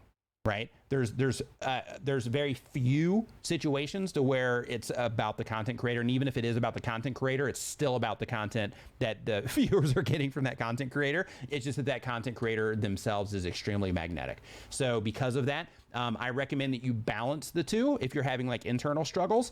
But if you want to rapidly grow the YouTube channel, focus on the viewers because the algorithm follows the audience. But one thing that I do want to let you know is that it's really important also to make sure that you are doing something that you enjoy as well, because, you know, you always hear us talk about, you know, YouTube being a long game, you know, it's a marathon, not a sprint, you know, that kind of stuff. And it's true. So if you only make content that your viewers care about, but you don't really like it, then you're going to burn out and you're just going to stop uploading to YouTube eventually. So because of that, you want to make sure that you have a balance of, hey, I enjoy doing this and it's something that the audience also gets value from as well. Welcome to the Niminati. Paulsome Frenchie, welcome to the channel membership. Welcome to the Niminati. Make sure next time you're on Facebook that you look for Niminati VIP. That is our members only Facebook group where you can ask questions, that kind of stuff, and just interact. It's a great conversation going on over there. I've got some freebies over there for you too. Also, make sure that you check the community feed here on YouTube because there's some stuff in there for you as well. Lone Star Scratching Super Chat. says, thank you for a great channel. Thank you for the super chat. Thank you for watching the videos, and thank you for being a content creator. You are helping the world be an awesome place by the hopefully positivity that you share through your content. Oh my God, it's Ralph. Says that, hey Nick, I have 120,000 subscribers. It took me 2 years, but I decided to switch my content. How do I make people watch my new videos? Thank you. You can't make people watch your new videos. Like if you have people on your channel that have subscribed, if you had 120,000 people that subscribed for one type of content and then you switched it on them, then what you just did is you just said, hey, I don't care about making the content that you actually subscribe to watch. I care about making the stuff on my channel that I care about, even at the cost of viewership. So what you have to do right now is you're gonna have to go through a transitional phase of, okay, this new type of content that I'm watching, there's 120,000 people, there's actually more than that, that are gonna be getting, you know, served that content over time. And based on how those people respond to it is going to determine the life or death of that video, at least in the short term. So because of that, you are going to have to make sure that you're making content that is extremely high response to the new stuff, because for every single person that does not click on your title and thumbnail when it gets presented to them on YouTube, you're working against yourself. So you have to get really good at making your titles, thumbnails, and content that people do respond to in order to make up for that deficit that you're going to take by making that transition. Now you can, without question, transitions happen all the time, successful transitions happen all the time, but you can also really damage things by, you know, completely left turning. Think of it like this. If you subscribe to Netflix because you're like, hey, you know, Netflix has like all these movies that I want and, you know, a lot of really good stuff in there. And then you log into Netflix tomorrow and the only thing they're showing is like kids cartoons. In that situation, you're going to cancel your Netflix subscription because it's not what you actually signed up for. The same exact thing happens with your YouTube channel. The only downside is that you have a bunch of content being served to people that have interacted with your content in the past, but they're not responding to it. So YouTube is having to go through the process of finding the right people that does respond to that content. And it can be a process. So you're just gonna have to kind of wade your way through that, but pay really close attention to make it happen faster. You got to 120,000 subscribers, so you have an idea of how this stuff works, or you're really good at it. So because of that, just think about, I got to pay really close attention for the new videos that I'm putting out on these new things that I'm talking about. I got to pay really close attention to what's working, because if something does just a little bit better, I need to make sure that I embrace it. And then I start talking about that more, because any of the new content that performs well on the channel, you're getting some activity around the channel on that, which then would help YouTube be likely to show the new videos that you make that are similar in topic to those people that are coming in and reacting to it. So because of that, you definitely want to make sure that you're paying super close attention to your stats right now for the next like 6 months to a year, just to make sure that you're making the right content decisions along the way. Super Chat. The Camera Guy, welcome to the channel membership. Sorry, wrong one. Welcome to the Niminati. The Camera Guy, welcome to the Niminati. Welcome to the channel membership. Make sure next time you are on Facebook, you look for Niminati VIP. Answer the questions on the way in. That's how I verify, that people are actual members. Also, make sure that you check the community feed here on YouTube as well. Super Chat. Salt Make City says, hey, I just hit 1,400 subscribers this week. High five, fist bump to you. Says, what are your thoughts on list videos? Seems like a great way to get content out there, but it seems overly saturated. People love list videos. Absolutely. If you can think of interesting things to package into list videos, go for it. People love list videos. If you're doing like, top 10, for example, swap them around. If it's like a thing to where people are like trying to figure out who number one is, then work that one backwards. Just a little side tip there. Typically those end up doing better. But you want to make sure that when you're putting those lists together, that you are, just making sure that it's something compelling for your audience. But absolutely, list videos do great on YouTube. So I highly encourage you to test, see how your audience responds to them. So what I would do in your case is I would sit back and I would say, okay, I'm going to make over the next X amount of time, I'm going to make like 10 list videos. And then over that time, I'm going to pay close attention to how those videos are performing, within the first 30 days. And then I'm going to compare those videos to 10 non-list videos on a specific topic on my channel. Basically group those together in your analytics, and then group together 10 other videos of slightly similar view counts. First, do it without doing the view count so you can see which one's getting more views, but then start grouping them together, checking like audience retention, click through, things like that, so that you can, just get a gauge between the two different content sets on how people are responding to each one. But yeah, definitely do list videos. And it's oversaturated because they work, right? So just because there's a lot of something doesn't mean people don't respond to it. So I would definitely, I would definitely give it a shot. Super Chat. And with everybody, really quick, just as a quick side note, like if you have something that you're wanting to try on your channel and you're like, I don't know, you try it. Right? If it's something to where internally you're like, you know what? Yeah, I would like to try one of these videos on my channel. It's in alignment with the stuff that people care about on my channel, but maybe it's just a different format, like he's talking about there. Then give it a shot, because that type of format might be the thing that your audience likes even more than the content that you're putting out now, or it could just be a nice change of pace. So like on my channel, you'll see I mix things up a lot these days. So what I'll do is I have like my Q&As that I'm doing now. I have like list videos that I do, and I even break things out, talk about live streaming a little bit, talk about mobile content a little bit, for the sake of just keeping things fresh, keeping you from getting bored out of your mind, and pulling people back in that care about the different segments of the stuff that I talk about. Super Chat. Shane at the Coding Zoo, thank you for the super chat. Says, hey Nick, you the man, or thank you man, sorry. That's my ego talking, not you. No, I'm just kidding. Sorry, I just misread it. Says, I got a boost in subscribers at the beginning due to the contest giveaway. I think I messed up. Uh-oh. Subscribers watching are low, maybe 20% are organic. Wonder maybe I should create a new channel and move videos over. Okay, so if you had a boost in subscribers at the beginning due to a contest giveaway, but those subscribers that are watching are low, 20% organic, I don't recommend that you start a new channel just because of that. I would keep moving forward, and the contest giveaways, those can inflate your numbers because people will subscribe for the thing, right? Because they don't care about the content in some cases. They just care about the thing, depending on the giveaway and all that. So I would still keep it. I wouldn't start a new channel because of it. And the reason for that is because typically, if you're looking at how many people are watching that are subscribed compared to non-subscribed, if that's what you're looking at, if you're looking at that watch time that you see in your YouTube stats, and you see it, oh my God, did he hit it? What do I see? 500. Hold on. I think something might have happened here. Oh, okay. Oh, nice. Yeah, so D just told me, he sent me a message saying that we're up to like 500 people in here. That's pretty cool. Nice. Dig that. That's what I'm talking about. But anyway, so what you want to do is you want to, like when you see the percentage of like, how much watch time am I getting from subscribers compared to non-subscribers, then in that situation, if you have more non-subscribed viewers, then that actually is opportunity for channel growth. So if you had that contest giveaway at the beginning of May, then in that situation, you might actually just be looking at the stats that are coming back from that, because you had that influx. When you have an influx of subscribers, then naturally you're going to have a bigger amount of non-subscribers watching than subscribers. And if your channel's growing, then you're going to have a larger amount of non-subscribers than subscribers watching your content as well. So for example, like my channel, typically, it'll stay between like 65 and 75% non-subscribers. And, I've got one of the fastest growing YouTube help channels, if not the fastest. And that's because I have the, my range is typically between 65 and 75% non-subscribed on all the views that I'm getting. So that's what makes the channel, grow quickly.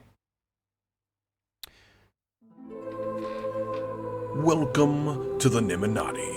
Ayesha Joy, welcome to the channel membership. Make sure next time you are on Facebook, you look for Niminati VIP. Make sure that you fill out the questions on the way in so I can verify that you are a channel member. Also, there's some stuff in the community feed here for you as well.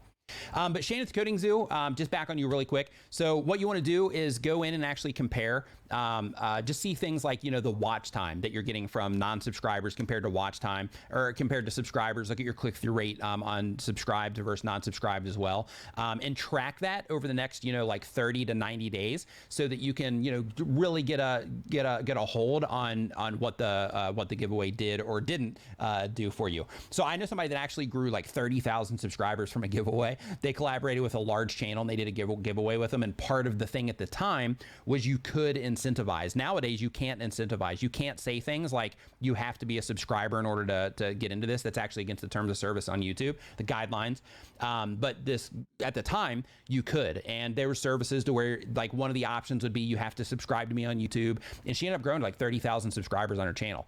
But from that point forward, now I think she's recovered like years later. But from that point forward, she took a deficit like every day from people. Like she grew the channel and it was like, hey, this looks great.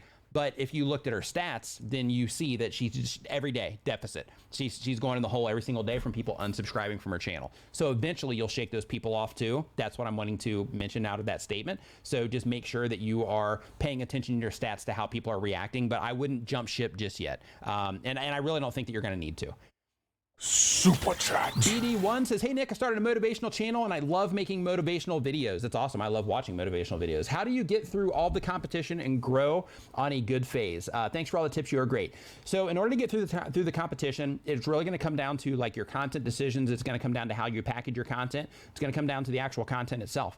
And it's also going to come down to like your strategy. So for example, you know, like if you're only making videos for search, then with motivational content, you're going to be limiting yourself. So you need to make sure that you're actually looking at a bigger picture than just search in that situation, because you want your videos being recommended next to other people. If I was starting a motivational channel, here's what I would do. I would basically get all the motivational channels that are out there that I'm competing with. I wouldn't go for like the monsters. I would go for ones that were, you know, like let's say around like 100,000 subscribers or less range, and the ones that are moving, right? I would go in the social blade so you could see the trajectory of the channel and you can get an idea of how those channels were growing. And if I was growing a motivational channel, I would say, okay, these three channels just put out a video about this particular topic, a motivational topic. So that topic is about, you know, this person, or it's about this particular struggle that people have. And then I would make a better video of that particular topic or that particular struggle that people have, so that I'm giving myself the opportunity to possibly get suggested next to some of their content. And if it didn't happen right away, then there's a chance that, you know, by continually doing that, then you would start to move yourself into, you know, getting topically associated with some of those other channels as well. You don't want to copy them, but you want to look at them for, you know, just for insights on what it is that they're putting out that people are responding to, and you want to make something better if you can. So just think of that. I would also go through and I would study everything. The channels that are doing great, I would go through and I would study how they're structuring their titles, not just like what titles are they using or what topics are they making their videos about. That's important too. But I would also look at exactly how they're structuring their titles, what exactly are they doing with their thumbnails, and I would start making theories on why I think people are responding to their thumbnails or not, so I could test them on my channel. I would start looking at the actual content, and I would look at how long they're making their videos for. I would look at how they're editing their videos, and I would look at big channels for this too. I would look at how they're editing their videos, because like a big channel, for example, over time they've learned how people respond to that type of content, and they're trying to reach the same people you are. So I'd pay really close attention, like how long do they go before they cut? What type of music are they using? You know, like how often are they changing the imagery in here? How long are the actual videos? Because in order to compete, you also need to be able to generate as much watch time per impression as they're getting, which basically means every time YouTube shows your videos to somebody on the platform, you also have to be able to compete in terms of the amount of watch time that you're generating for every time that somebody, you know, has the opportunity to click on your video. So that means you got to get people to click a lot. You got to get people to watch a lot. So paying really close attention to how people are putting videos together in your space can also be really helpful in that situation. Those are things that I would do. Welcome to the Niminati. Poison Dart Gaming, welcome to the channel membership. Make sure next time that you are on Facebook, you look for Niminati VIP. Also, make sure that you check the community feed here as well. Fill out the questions on the way in for the Niminati VIP, because that's how I actually verify, because I have a lot of people go over there after the streams and they you know, request membership, but they're not actual channel members, so I have to do that in order to verify people on the way in. Welcome to the Niminati. Louise, welcome to the channel membership as well. Make sure that next time, same exact thing. Next time you're on Facebook, look for Niminati VIP. Super Chat. Josh M. Jalal says, hey, Nick, I just wanted to say thank you. My channel is growing slowly, and I recently hit 100 subscribers, all thanks to your no BS tips and transparent advice. High five and fist bump to you. So just make sure, if you haven't yet, that you are that you went and you got your custom URL. And what that means, if you're not familiar with that language, is it just means that when somebody types in like youtube.com/your name, that your channel comes up. So if you haven't got it yet, make sure that you get that and you secure it now, so that you can have it for, for unless they were to take it for some reason. So, or they were to change their system in some way, but you have that indefinitely. So make sure that you get that. I would also make sure for everybody, I would make sure that you also go in and you get like your website domain, your .com, so that in that situation as well, you're actually, you're gathering all of the assets, the online assets, the online properties for your YouTube channel, because if you don't, and then your channel starts to take off, somebody else will grab those. So because of that, you want to make sure that you are, protecting yourself in that way as well. Little side tip there, little side something for you. All right, so now I'm going to refresh this page, make sure I didn't miss anybody's question, and then we're going to get into the questions that are down in the form below. And just as a reminder for everybody that's hanging out in the chat, the questions that I'm getting ready to answer, they are pulled from the form that is down in the description below. So if you have a question that you want answered about YouTube, make sure you put it down there. I also want to let you know that this stream is brought to you by TubeBuddy, the #1 browser plugin for YouTube content creators. It'll help you test your thumbnails. It'll help you rank your videos in search. It'll help you come up with awesome video ideas. It'll help you, change a bunch of stuff on your channel all at once, that kind of stuff. Upload defaults, all kinds of awesome channel management things. So if you don't have TubeBuddy yet, you can install it at TubeBuddy.com/Nimin, and you can see what TubeBuddy can do for you. You can even try it out for free indefinitely. But when you upgrade, of course, then more features come with it. So check that out when you get the chance. Okay, so the very next question that we have, actually, before we get into this, another super chat came in. Those get priority. Super chat. Jamani Jennings says, I make basketball reaction videos and gaming videos. If I categorize them both as entertainment, will that help the algorithm? How do I pick one of them?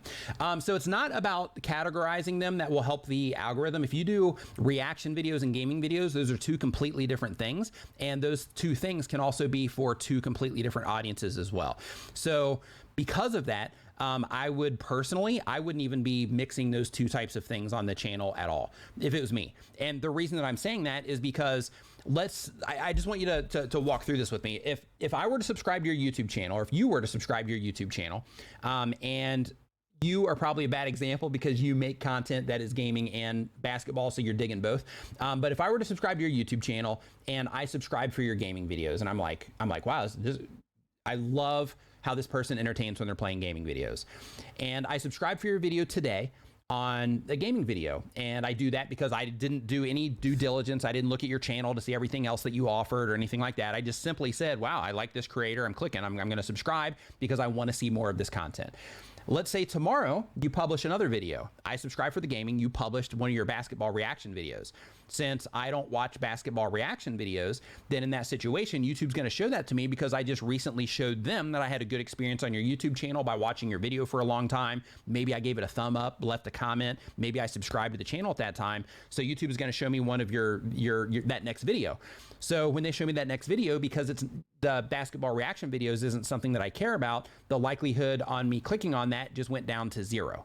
Okay, so basically what you did is you took somebody that was already interested in your content because they liked they liked the gaming stuff, and then you gave them basketball reaction videos, right? So what you're doing right there is you're actually dividing your audience in that situation. So you're creating competition for yourself, and you're making it difficult for yourself, and you're doing that by like hurting your click-through rate on your video. And let's say that if I were to also subscribe to that gaming content, you show me that basketball reaction video, let's say that I noticed you in your gaming video and I remember what you look like. And in that situation, you happen to be in the thumbnail of your basketball video, your reaction video. And I'm like, oh yeah, I love this dude. I just watched this video. It's great. I'm going to click on this. Well, I click on it and then I'm like, oh, it's a basketball video. This actually isn't what I thought it was. Maybe I thought it was related to a basketball game or something like that. So I'm out of here. and then you also just hurt your audience retention as well. So, you can hurt yourself in a bunch of different ways by doing that. So personally, if it was me, I would have 2 different channels. I would have a gaming channel and I'd have a basketball reaction channel, so that you can focus each channel on the things that the viewers actually care about from you. That's what I personally would do. Now, when you say here that if I categorize them both as entertainment, will help the algorithm. That's not how it works, because it's more of like a topical thing, and it's more of an audience thing really than it is anything. So if somebody responds to your content in terms of clicking it, watching it, and giving YouTube the indicators they need to identify that it's a satisfactory experience, then in that situation, they're going to start showing more of your content to them, maybe from your back catalog, maybe the video that you upload tomorrow, like I said. And because of that, you're going to end up working against yourself, because you're dividing the audience with the content that you have. So if my channel, or if your channel was mine, I would put the content on 2 different channels. Super Chat. Welcome to the Niminati. I see Shia. I hope I'm saying that right. If I'm not, I apologize. Welcome to the channel membership. Make sure next time you're on Facebook, you look for Niminati VIP. It's our members only Facebook group. Make sure you fill out all the questions on the way in, because that's how I verify that you are a channel member. And also make sure when you get the chance that you also look in the community feed here on YouTube as well. Scroll through, because there's a lot of stuff in there for channel members as well. So make sure that you check that out also. Super Chat. Joey Hernandez Base says, will the act of optimizing your existing title and thumbnail negatively affect your current video momentum? I'm afraid of tweaking when I see the videos are doing okay. So here's the thing, Joey.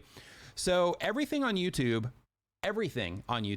comes down to how people are responding to the content that you are putting out there. It comes down to how people respond when your videos are shown to them on the platform, okay?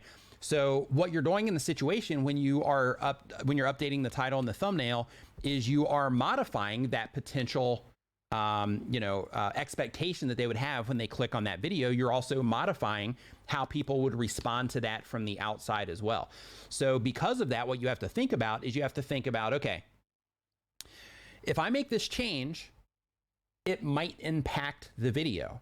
Now that impact could be positive, which would mean that people respond to that title and thumbnail change at a higher rate than they did the previous one, or it could make it lower, right? To where people don't respond as much. And because of that, then you would be like, oh, wait, it's bad. So anytime you mess with videos, you are messing with it in terms of how people could possibly respond to it. And that's where that change happens.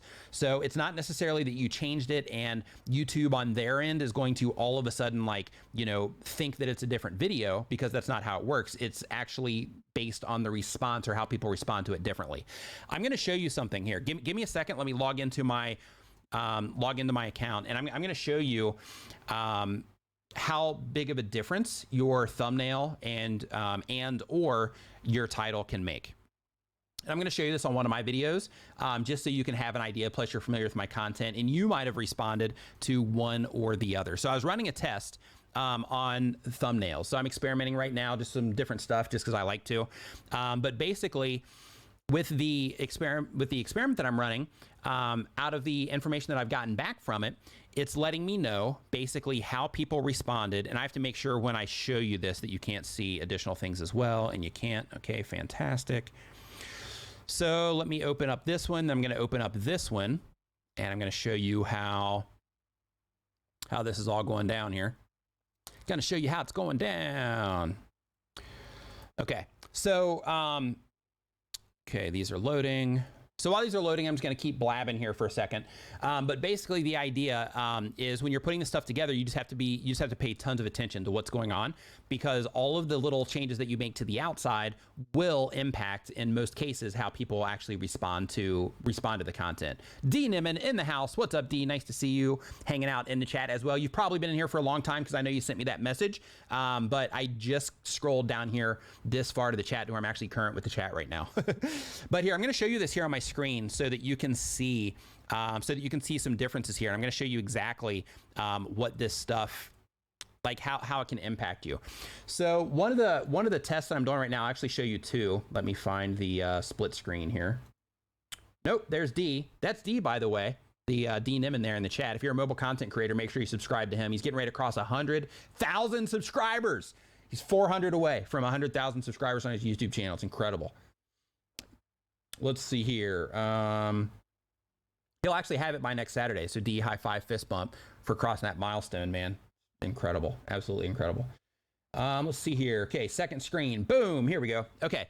So basically what you're looking at here is you're looking at a thumbnail test here and you're looking at another thumbnail test here. Okay. So I'm just playing around just because, you know, I always try to just do weird stuff as well, just because you don't know what people are going to respond to. Like, you can only theorize. So in this situation, I'm using TubeBuddy for this, by the way, but basically in this situation, you can see here, like the click-through rate here on this version of the thumbnail is actually higher than the click-through rate on the original thumbnail, which is this, okay? So the click-through rate is higher on the variation, but another thing that I want you to pay attention to is the watch time that I'm generating per impression. Now, this is what YouTube cares about, how much watch time I'm generating per impression. So in this particular case, I was generating 8.7 seconds worth of watch time for every single time that YouTube showed this to somebody on the platform. This right here is generating 8, 9, 10. It's generating 3 more seconds worth of watch time for every person that YouTube shows this to on YouTube on average, okay? So basically those changes, just by changing the thumbnail by itself, I'm able to generate more watch time per impression, which is something that YouTube actually cares about. Now, another thing that you can see down here is you can also see in specific traffic sources as well, you can see which traffic sources the people responded better to. So in this case, my variation as well also got a better response in YouTube search. It got a better response in suggested videos, and it got a better response in browse features considerably. Like here, there's not really enough information for it, but on home pages, it definitely got a much bigger result, almost double the result on home pages and my subscription feed than it did anywhere else. But same here, you know, a nice jump on YouTube search as well. But basically, when you make those changes, this is how it's reflected. Now, if we do that in another situation, this is another version of that. I was like, hey, let me change it around. Let me put my face in here just for fun, see how people respond to that one. And this one's way down compared to my original. Granted, not a ton of views on this particular one. So I personally, even though based on the amount of impressions and clicks, they're, almost 100% sure, but they're not 100% sure yet. And it's because this is statistically significant, but it's not good enough for me personally to make a strong decision on this one with the amount of traffic that it got. But just with the information that we have to work with right now for the sake of this example, you can see that this one actually hurt my click-through rate in comparison that helped it. The watch time that I'm generating from this particular one is actually hurting me by about half compared to what I was getting from the original one per impression, right? So the average view duration on this one is up. This is a bad video. The average view duration is up from 2 minutes to 2 minutes and 16 seconds, but you can see here that just in general, the second one just isn't performing in comparison. So when you start making those changes and you're trying to figure out, hey, is this change going to impact me or not? It's probably going to, but you just have to make sure that you're being mindful of how it's impacting you, right? And by the way, just for everybody that is watching this, for anybody that's curious, like what it was that I was just looking at, that's basically the TubeBuddy A/B testing tool.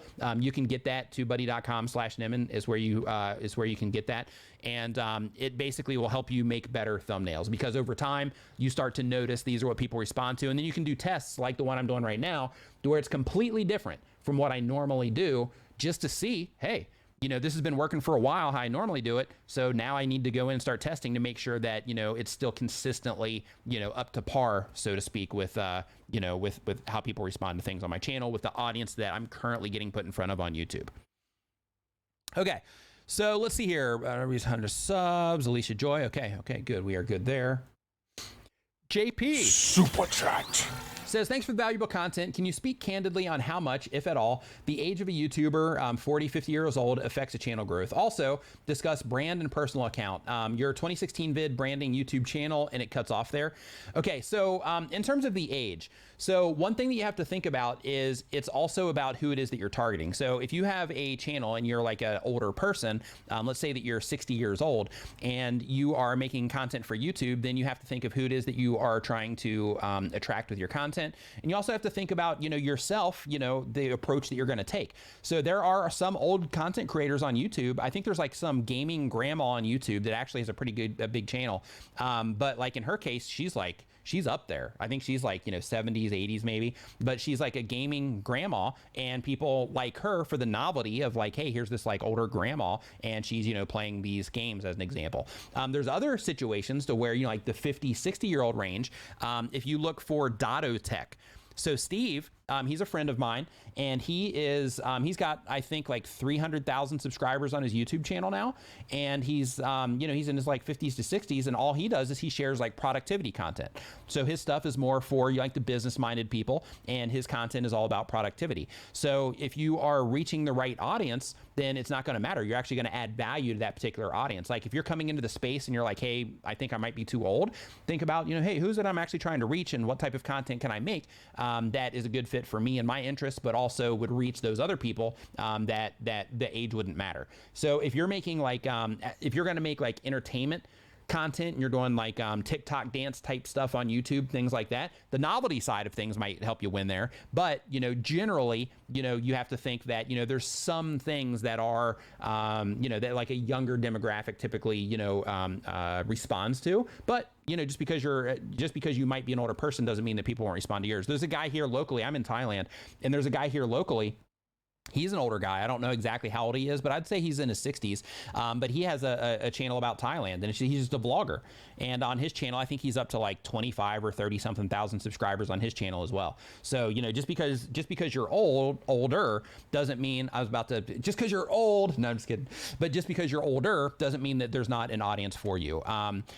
So because of that, just consider that. Now, when it comes to a brand versus a personal account, so on YouTube these days, you can just go with a personal account because they give you the options now to where you can actually, they have like a permissions area. And that was really the beauty of the brand accounts back in the day, is that they, had it to where you could give access to people and that sort of thing to help manage the account if it was a company account. But nowadays you can do that stuff through the personal accounts as well, through the permissions area. So it doesn't even matter now. But in terms of brand versus personal on like using your name versus using like a company or a channel name, in that situation, that really comes down to your goals and what it is you're trying to accomplish. So for example, if you are, thinking like, hey, I'm trying to build my personal brand and I'm trying to make it to where I can actually pivot into different things as my interests change, then go with your name. Because then in that situation, then you get known as you instead of, like you, the person behind that channel, which then for some people will actually just be the channel name.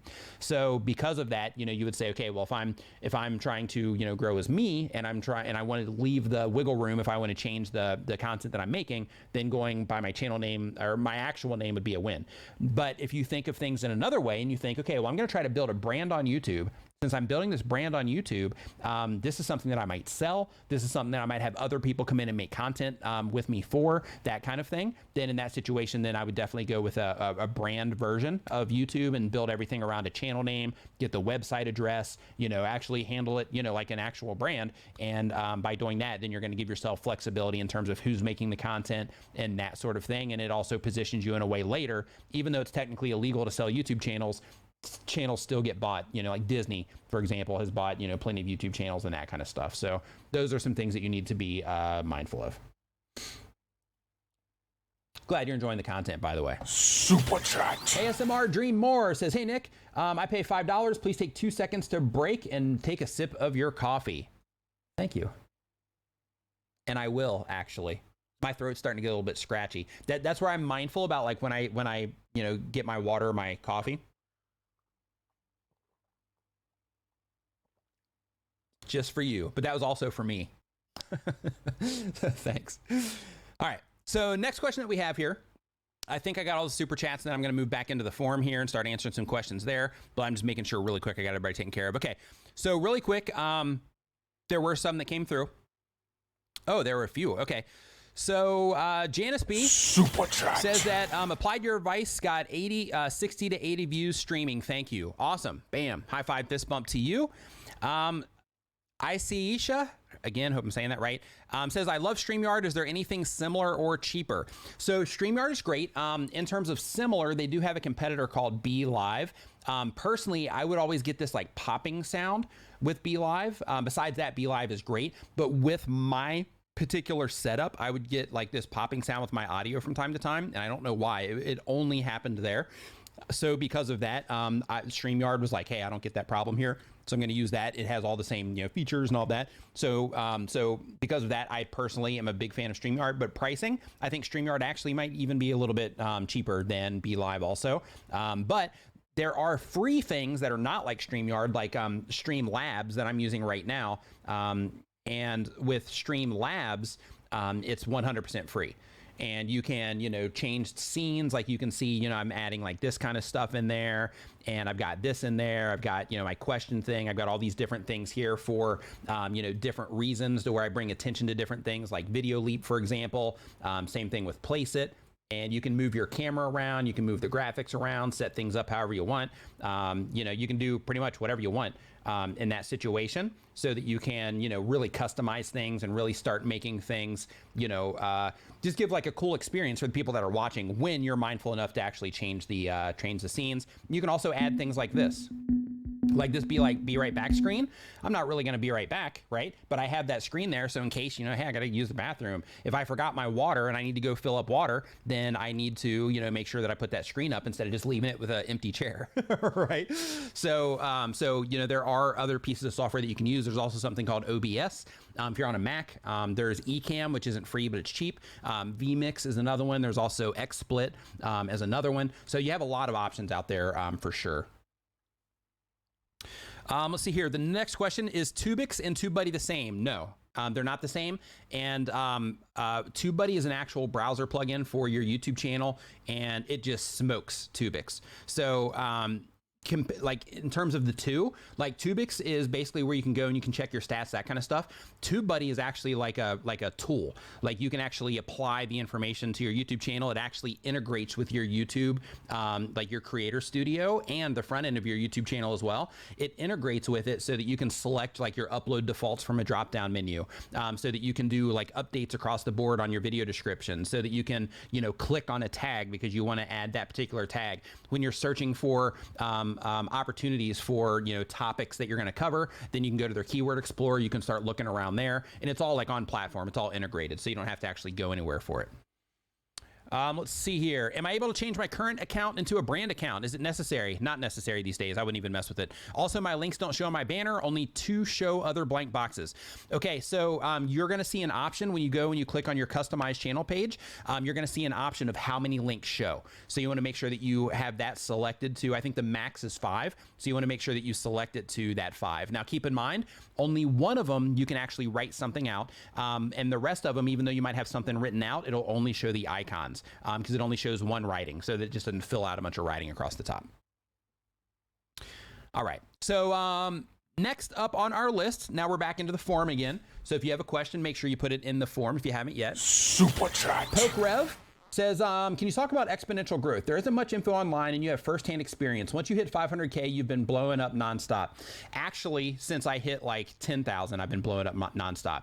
But the thing with exponential growth is, it's not based on your subscriber count. It's not based on, like, all it takes is a handful of videos to really get a channel rocking, okay? And those videos are videos that are high response content, which basically means people click on them at a high rate. They watch the videos for a fair amount of time. They engage in them. They share them around on other social platforms, things like that, which bring more traffic into YouTube. Like it just takes a nice handful of videos, and then you're off to the races. Now, in terms of maintaining Super chat. My pleasure. Glad you enjoyed the tips. And again, in Facebook, in the Facebook group, since you're a channel member, make sure that you ask any additional questions that you have there too. But basically, in terms of like exponential growth on YouTube, exponential growth isn't something that's guaranteed on YouTube. However, it is something that, as long as you are making content for a specific group of people, that is pretty much built into YouTube. Now, the reason I say it's not exponential is because the situation like we had earlier, we have somebody in here that had 125,000 subscribers, and they're doing a left turn on their YouTube channel, making a totally different type of content.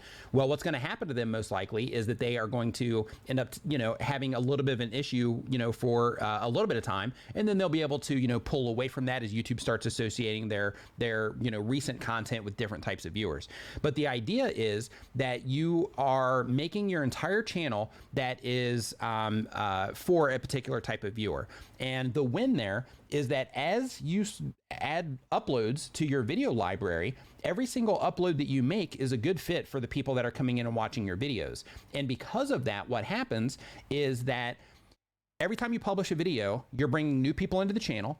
And depending on how those people respond to your content, when they stop watching that video and they go and they have other interactions on YouTube, YouTube identifies how they enjoyed your content or not. And if they enjoyed it, then they'll start showing them content from your back catalog as well. So there's a really good chance that if you subscribe to my YouTube channel recently and you just came across my channel and you just started watching my videos, there's a really good chance you're also getting recommended videos that were you know, a year old, 2 years old, 3 years old, based on the specific things that you're watching on my YouTube channel that you're trying to learn. So the same exact thing happens with everybody.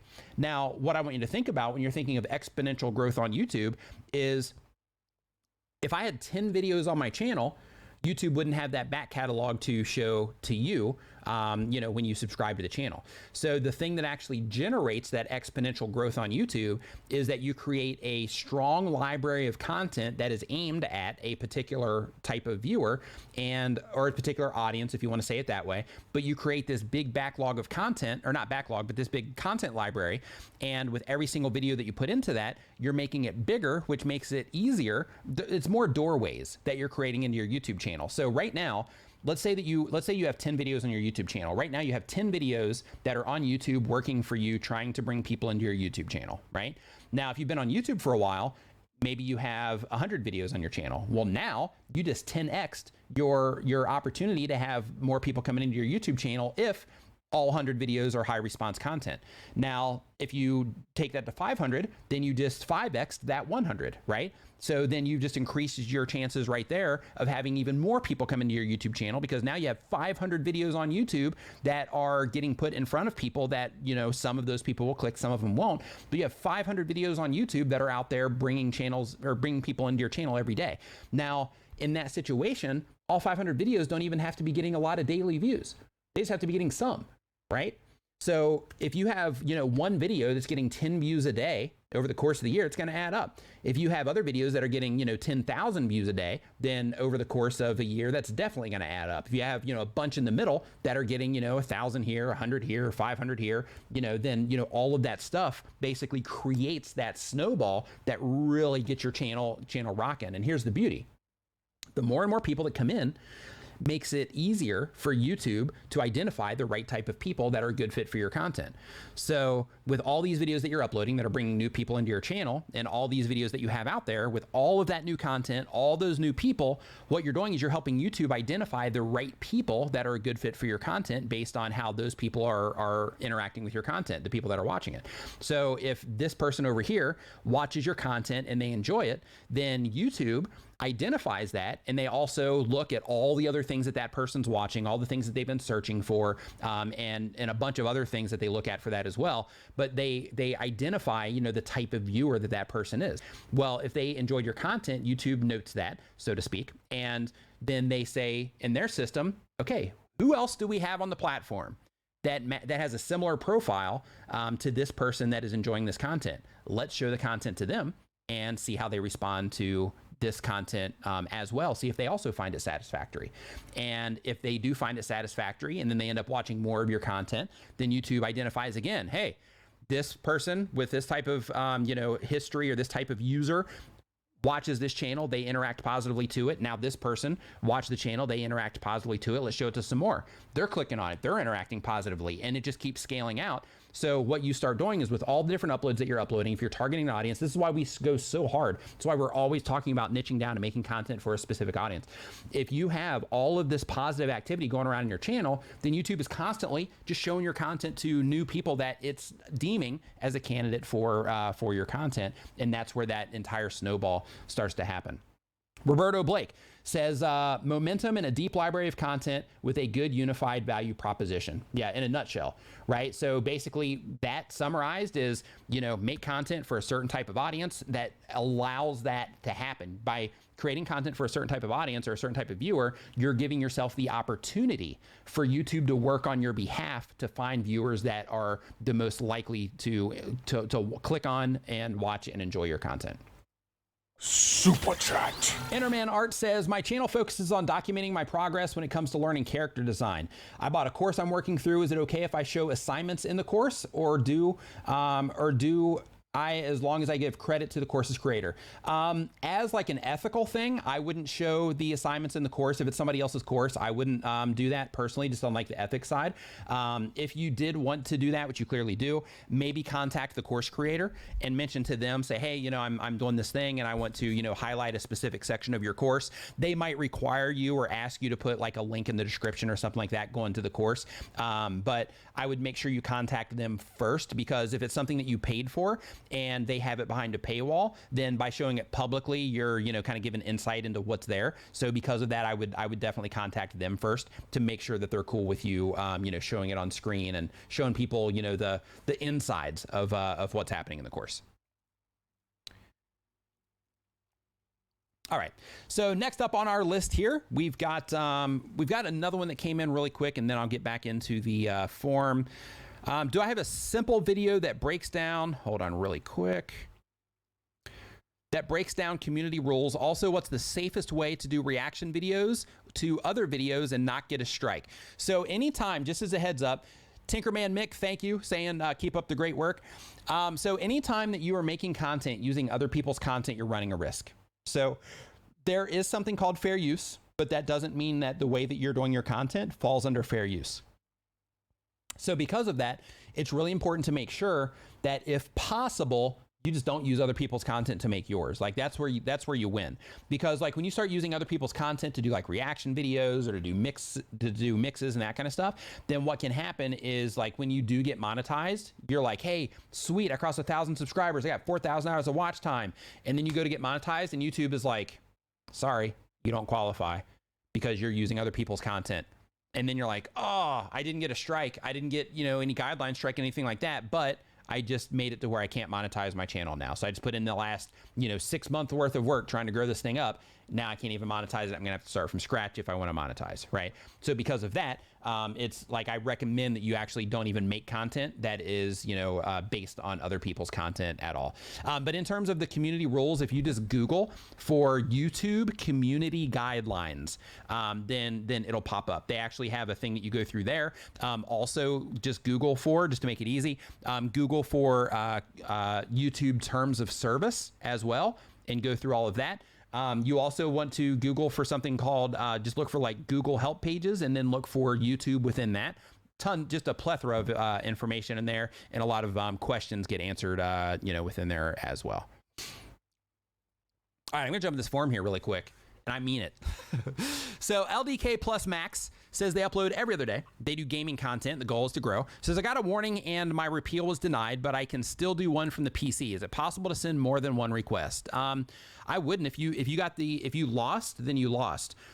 Technically, if you like legitimately think that you were not in the wrong, then you might want to try to contact like a trusted flagger or something like that on Twitter, or hit up Team YouTube on Twitter, see if they can look into it more. But in most cases, if you got denied already, if you did an appeal and you got denied, then that's the decision. So video blocks. Somebody's asking me if video blocks is safe. I actually use video blocks in some of my content as well. Story blocks, video blocks, same company.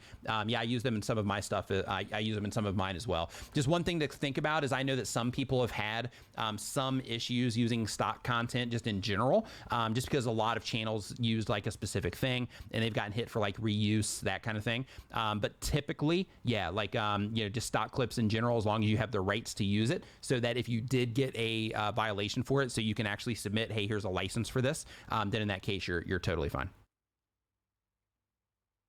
Let's see here. So Nicolinge says they upload bi-weekly. They do educational content, and the goal is to be recognized. And the question is, why can't I grow? I follow your instructions, but I need feedback. So every single time, I'm actually going to make a video about this. And I'm going to start like literally opening up channels and screen recording, just because it's like becoming a problem. Is every single time, just like in this situation, that somebody says they're following the advice and I look at the channel, and I see what I'm seeing right now, which is that they're clearly not following any of the, here, I'm going to show you. Anybody that participates in these live streams on a regular basis or watches my content, you're going to be able to notice right out of the gate if they're following any of the information that I talk about or not. I'm not going to say one way or the other, but those of you that are in the live stream on a regular basis, you get it.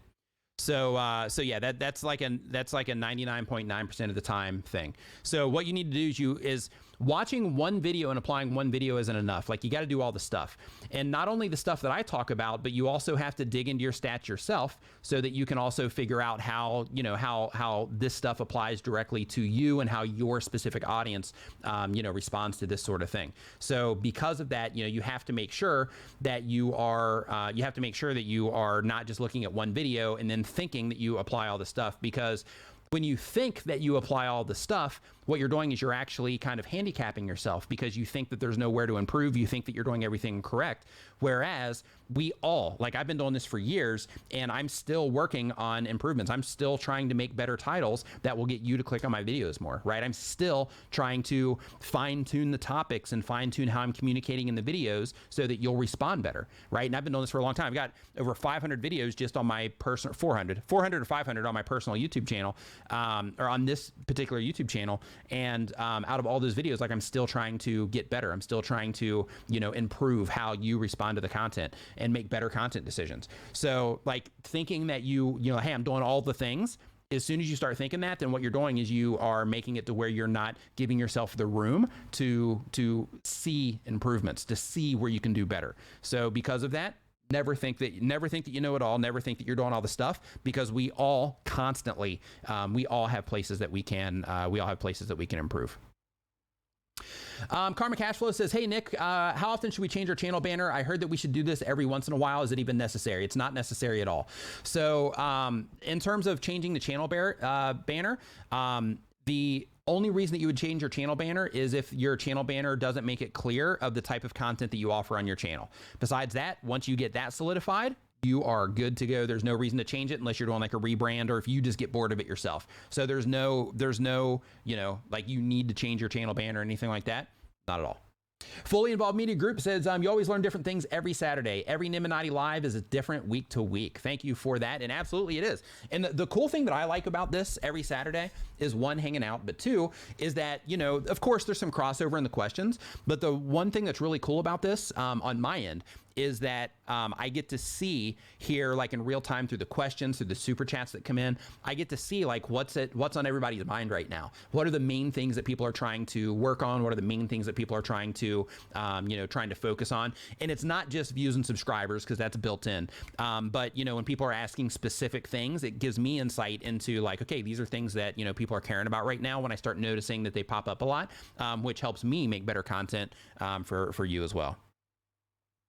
And also it helps me, trying to, like, learn how to, like, rephrase some of the things that I talk about a lot, like that sort of thing also. So the next question that we have here is from SMG123. And really quick, if you're just joining us, I want to let you know that these questions are pulled from the form that is down in the description below. So if you have a question, make sure you put it down there.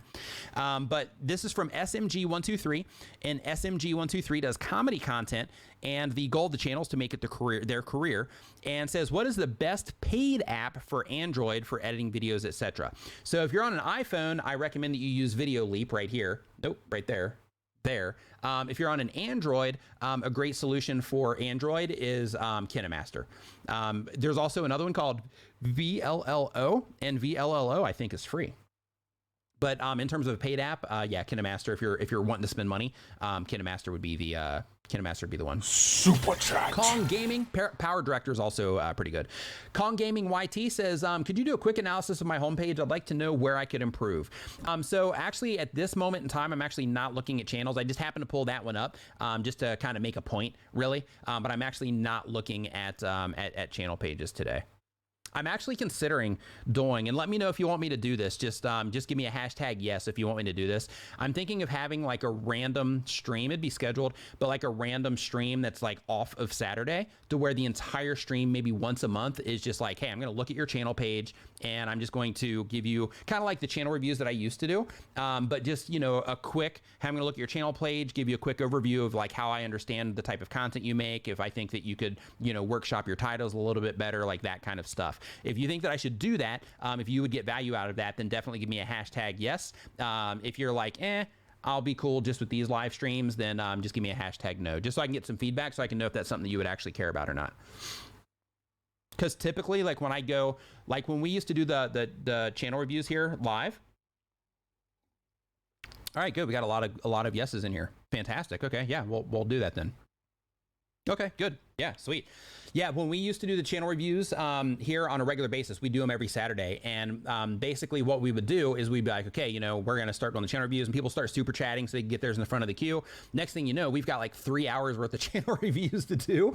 And it really stacked up the queue, you know, a lot. But what happened is because the information is similar, because, you know, like a lot of content creators have the same thing that they need to improve on. So the information got so repetitive that that people actually started, you know, kind of falling off after a while. So, you know, the first like 3 channels, people are like, you know, hey, yeah, this is good. But then after that, you know, like a lot of people would start, you know, trailing off just because, you know, like they wanted questions answered so they could learn about YouTube, not to hear the same exact things repeated over and over and over again.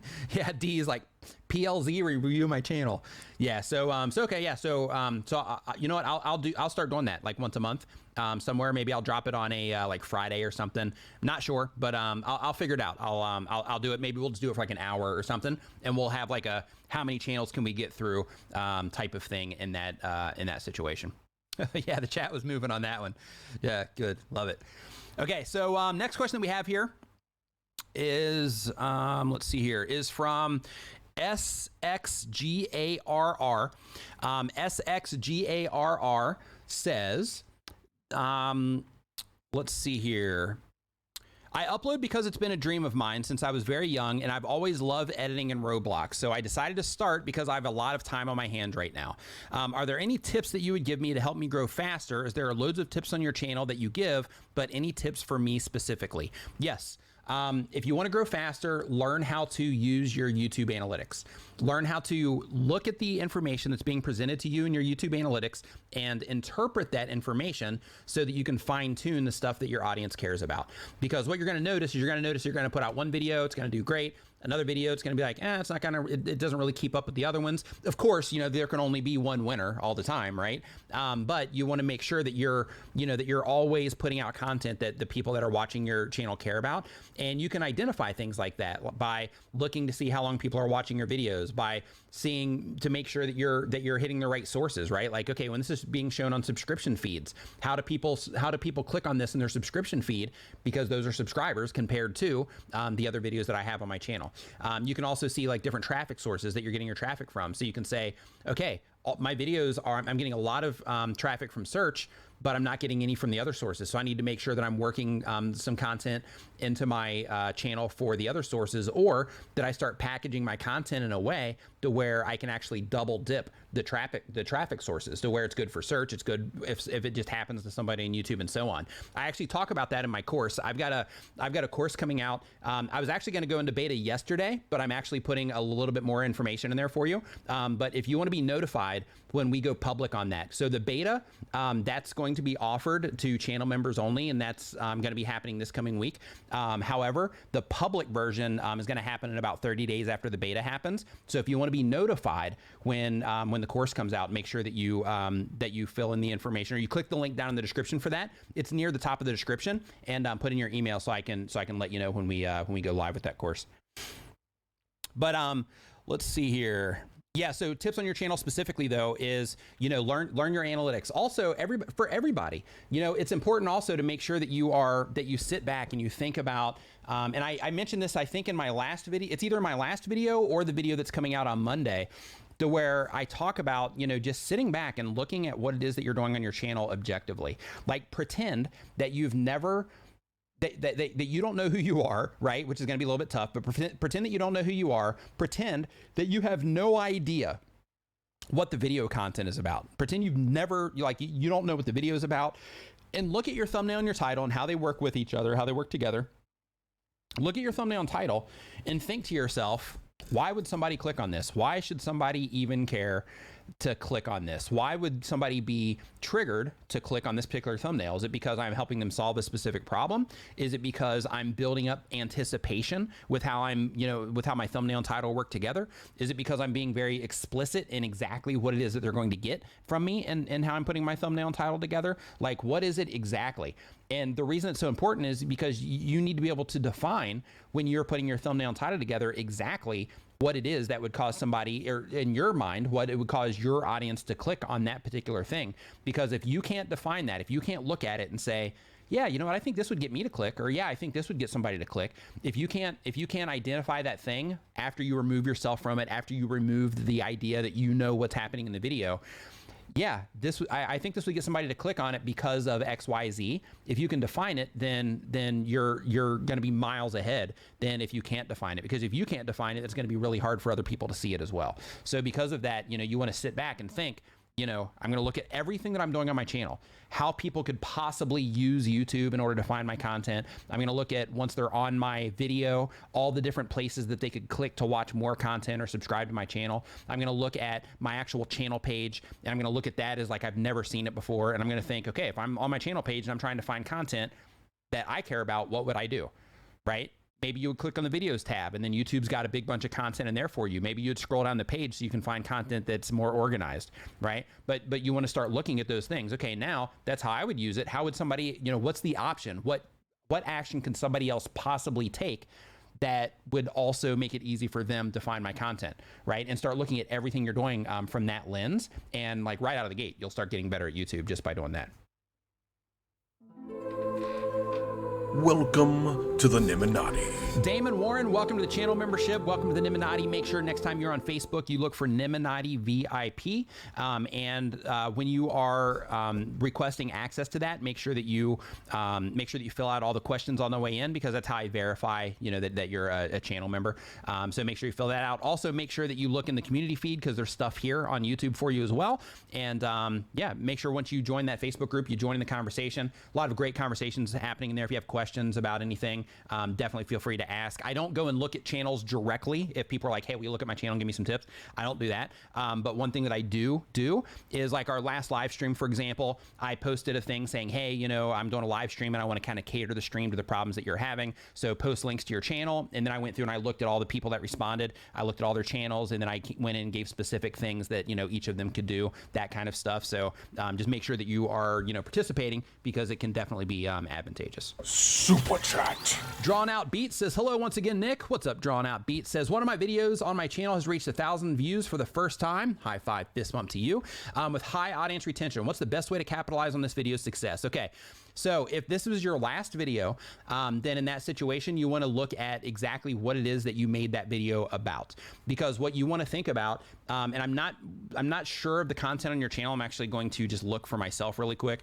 But what you want to do is you want to look at the video that you just put out that they responded to, and you want to think, what would make sense for those people that responded to this? What would make sense for them to want to watch next? So if somebody came in, they just watched that particular video on your, that was weird. I got that from YouTube. I just got like a thing from YouTube. That was crazy. But yeah, so like if you just had that video do well, and you want to follow it up with something, think, what is it that somebody would be likely to watch after they watch this video, even if it just did well out of the blue? Because I see some of your recent uploads, there's the numbers here are still low. So I'm looking for that one. Let me sort by most popular.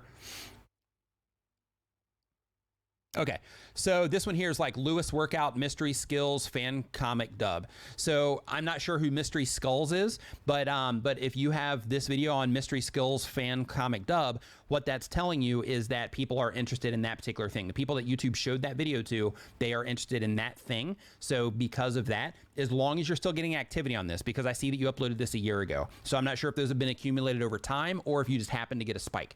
If you got a spike, then in that situation, if you find that that video is like the highest performing video on your channel right now, then that means there's activity going on in your channel around that. So what you would do in this situation is you would actually make another video that is similar to this topically, to where the people that are fans of this would respond to that one or be more likely to respond to that one because they're fans of that topic, right? Of whatever it is that you're covering there. It's either Lewis Workout or the Mystery Skulls fan comic dub. I'm not sure which one because I'm just not familiar with what it is that you're doing here. But like if it's Lewis Workout, then the next thing would be something about Lewis Workout or something that audience would know. And same exact thing with the Mystery Skulls fan comic dub. Now, when you do publish that video, if you do make another one of those, the next thing that you also want to do is you want to make sure that you build, that you put this one and that one into a series playlist together, and that you also tell people to watch that video like in your end screen, and you have it listed in your end screen, that you also put a pinned comment with this video there as well, because you want to try to create that relationship between those two videos so that over time, as people are watching this video, that one ends up being suggested next to them, possibly in the up next, or as long as they respond going the other way as well, that when they're watching this one, because you would also link them up, that YouTube would end up showing that other one next to them, and both of them are content that they care about. So that's what I would do in that specific situation. And everybody should do that. Like if you have one video that does well compared to the other videos on the channel, then you want to make sure that you're following up with something that would be the logical next step for somebody to care about. Now, I saw some super chats come in. I'm going to I'm going to answer those really quick before I go back into the forum. Super chat. So, hey KJ says, thanks for the advice. I uploaded my video yesterday. It's ranking in search for my account, but not showing up in incognito mode. Why? What should I do? Okay, so if it's ranking in your account, you're going to find this a lot. So anybody that's ranking, if you are Life with Lonnie, I'm getting there. But if you are ranking videos in search and you're targeting search, you should always look in incognito. Also, if you have friends with YouTube accounts, hit them up. Hey, could you search for this real quick and just see what pops up and shoot me a screenshot? And that will let you know where you're at. But what you're going to notice is that YouTube is going to favor your results when you're looking at it on your channel. It's also going to favor your results on anybody that's interacted with your content recently as well. So a good example of this is, like, let's say that you were to watch my video right now on something based on like live streaming. Well, typically, if you were to search for something related to live streaming that I have a video on, let's say that video is typically number like 4. Well, because you recently interacted with my content on live streaming, there's a good chance that if you were to look in the search results for that, even though if in incognito it would be number 4, since you've interacted with my content, that video might be in like number 3 or number 2 or maybe even the number 1 spot. Okay, so because of that, YouTube is catering some of that, but then there's also the default, the things that are always in number 1, always in number 2, that sort of thing as well. But you're being catered to very hard from your own view because you're the most active on your own channel, of course. So because of that, if you're trying to rank and search, one thing that I recommend is that you just look at it through incognito mode and you just disconnect looking at it from your own account, because looking at it from your own account, the results are always going to be catered to you. So the same exact thing, like if you're looking at your TubeBuddy tags and you see like, hey, it says I'm ranking number 3 and number 1 and number 4. Well, actually go and look at those in incognito mode, because even those are catered to your results based on YouTube catering the results that you would see based on your own account as well. So in terms of what to do, keep targeting search, because what's happening right now is if you're targeting search, the same rules apply, just like if you are getting suggested next to other content or if you are showing up on home pages. The same exact rules apply to where you have to still be able to win the click in terms of getting somebody to click and watch. So one of the things that YouTube says in the YouTube Creator Academy is they say that search results are basically based on the amount of engagement that's generated per impression. But if you look at what they gauge as an engagement inside of your stats, inside of your analytics, you'll see that they look at watch time and average view duration as engagement. So what they're saying in that situation is the default thing, which they always say on the other features, which is how much watch time can you generate per impression. So when it comes to search, you have to make sure that if you are targeting search with your content, that you're able to compete with the other search results. This is why it's so important to make sure that you're adding compelling elements to your title, to make sure that you're adding compelling elements to your thumbnail and things like that, so that you can stand out from those other videos. Also, another important reason to make sure that even if you are using TubeBuddy, for example, and TubeBuddy says, hey, you have a great chance at ranking for this particular thing, also take the time to go in and actually look and see like how long the videos are of the other people that are ranking high in those search results, so that you can make sure, because we're trying to generate as much watch time per search impression in this case, so that you can make sure that the amount of watch time that you could generate from that search impression, that you're at least being competitive with the other people that are there. So if you notice everybody there has like a 5-minute video, then in that situation, if you're really good at keeping people watching and you make like an 8-minute video, but you give information that actually makes it worth an 8-minute video, then as people start clicking in yours, as long as you have a competitive click-through rate,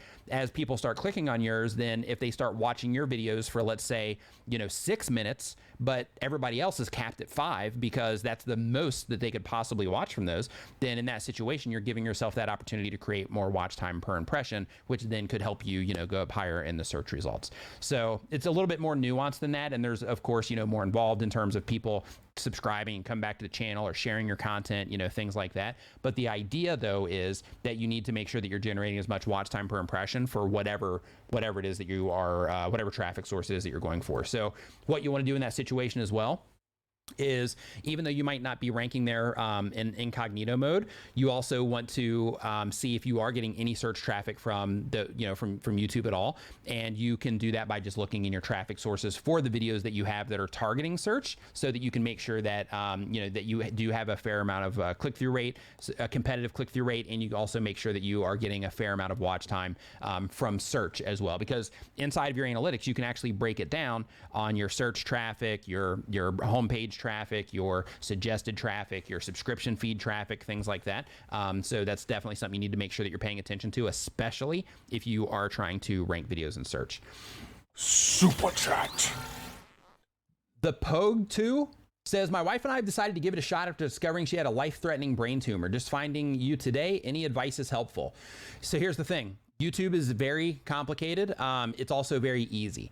So what I mean by that is it's complicated because there's a lot of stuff. Like there's a lot of language that you're going to hear, things like analytics and algorithm and watch time per impression and click-through rate and all this other stuff. And that makes it complicated. But at the end of the day, your success on YouTube comes down to how good you are at getting people to click on your content and watch your content for a fair amount of time and further engage in your content over and over and over and over again with every single video that you upload. That's YouTube in a nutshell. So the idea, because the algorithm follows the audience, it's what YouTube tells us, the idea is to pick who it is that you're going to make content for, like a particular type of person, and make that content for them over and over again so that your channel becomes a resource for that type of content, just like all of your favorite TV channels and just like all of your favorite YouTube channels are a resource for a certain type of content. The same idea applies. You need to create that atmosphere. You need to create that resource for the people that are, that you're making content for.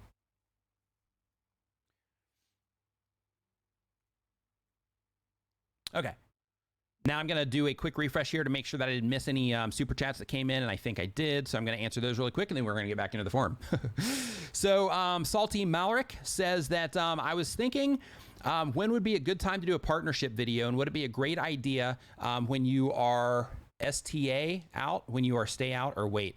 Okay, so I'm not sure what the stay out is, but in terms of a partnership video, if you mean a sponsored video, do this whenever you can. Like if you are interested in doing sponsorship type content, Baking with Charlene, what's up? Nice to see you in here.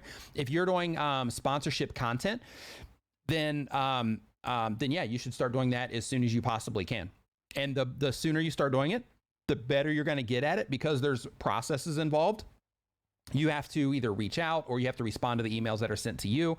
And when you do that, there's things that you can do to help present yourself in a more professional way so you can get bigger deals, that kind of stuff. There's also things that you can do in terms of putting a menu together. So instead of, selling one video as an option to where you're just having to make that one sponsored video, you can actually sell packages to where you do a series to where you just, it's like a 4-video series, you just quadrupled your income from that deal right there. If it's like a year-long partnership, then in that case, you're making a video or 2 per month or 4, whatever you end up working out. And in that situation, then you're just multiplying your money, over the course of the year or 6 months or whatever your personal deals happen to be for whatever it is that you're trying to do or accomplish. So, so because of that, I definitely recommend that you start, trying to work with sponsors in some way, if that's an avenue that you're going to monetize, as soon as you can. Super Chat.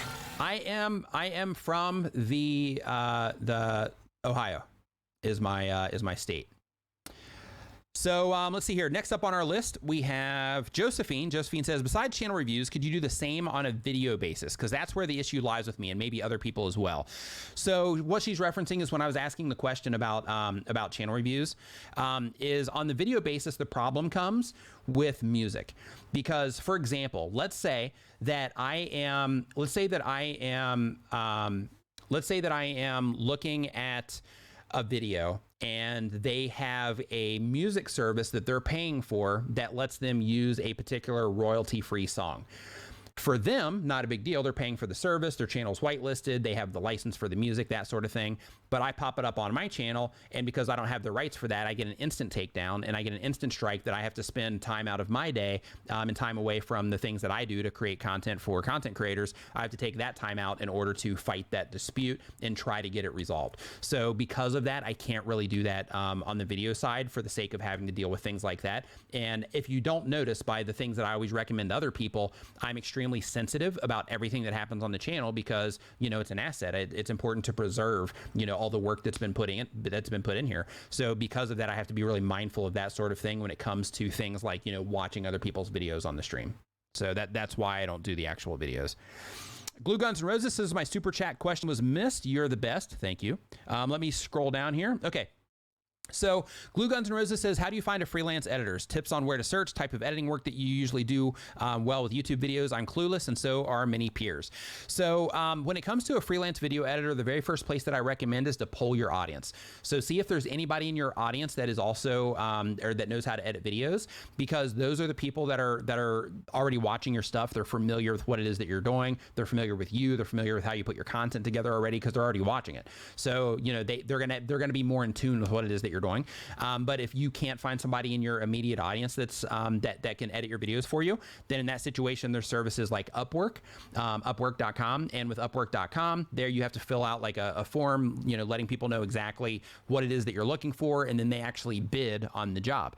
So in that situation, I recommend that you put something in there, some type of detail that they would have to answer. A tip that I got from Evan Carmichael, whose book is right back here, by the way, but a tip that I got from him, and I think Justin and Mike Brown from Primal Video recommended the same exact thing, is when you are using a service like Upwork or something like that, put in some type of detail that they have to read. Like put all of your text in there, make it messy, put it all blocked together, don't format it that great, so that you can see who is attentive to detail by putting some type of message in there. Like, you know, one of the things that are necessary for this is, you know, go to my YouTube channel right now and tell me how many subscribers that I have on my YouTube channel, or something that's not as obvious, you know, tell me how many views that I have total on my YouTube channel, or tell me, you know, what my business inquiry email is, or something like that, so that they have to go in. If they're not that familiar with YouTube, they'd actually have to go in and figure out your About Me page, or Google how to find how many views, you know, a channel has on YouTube, so that they can go in and then they can actually, you know, prove to you through answering that question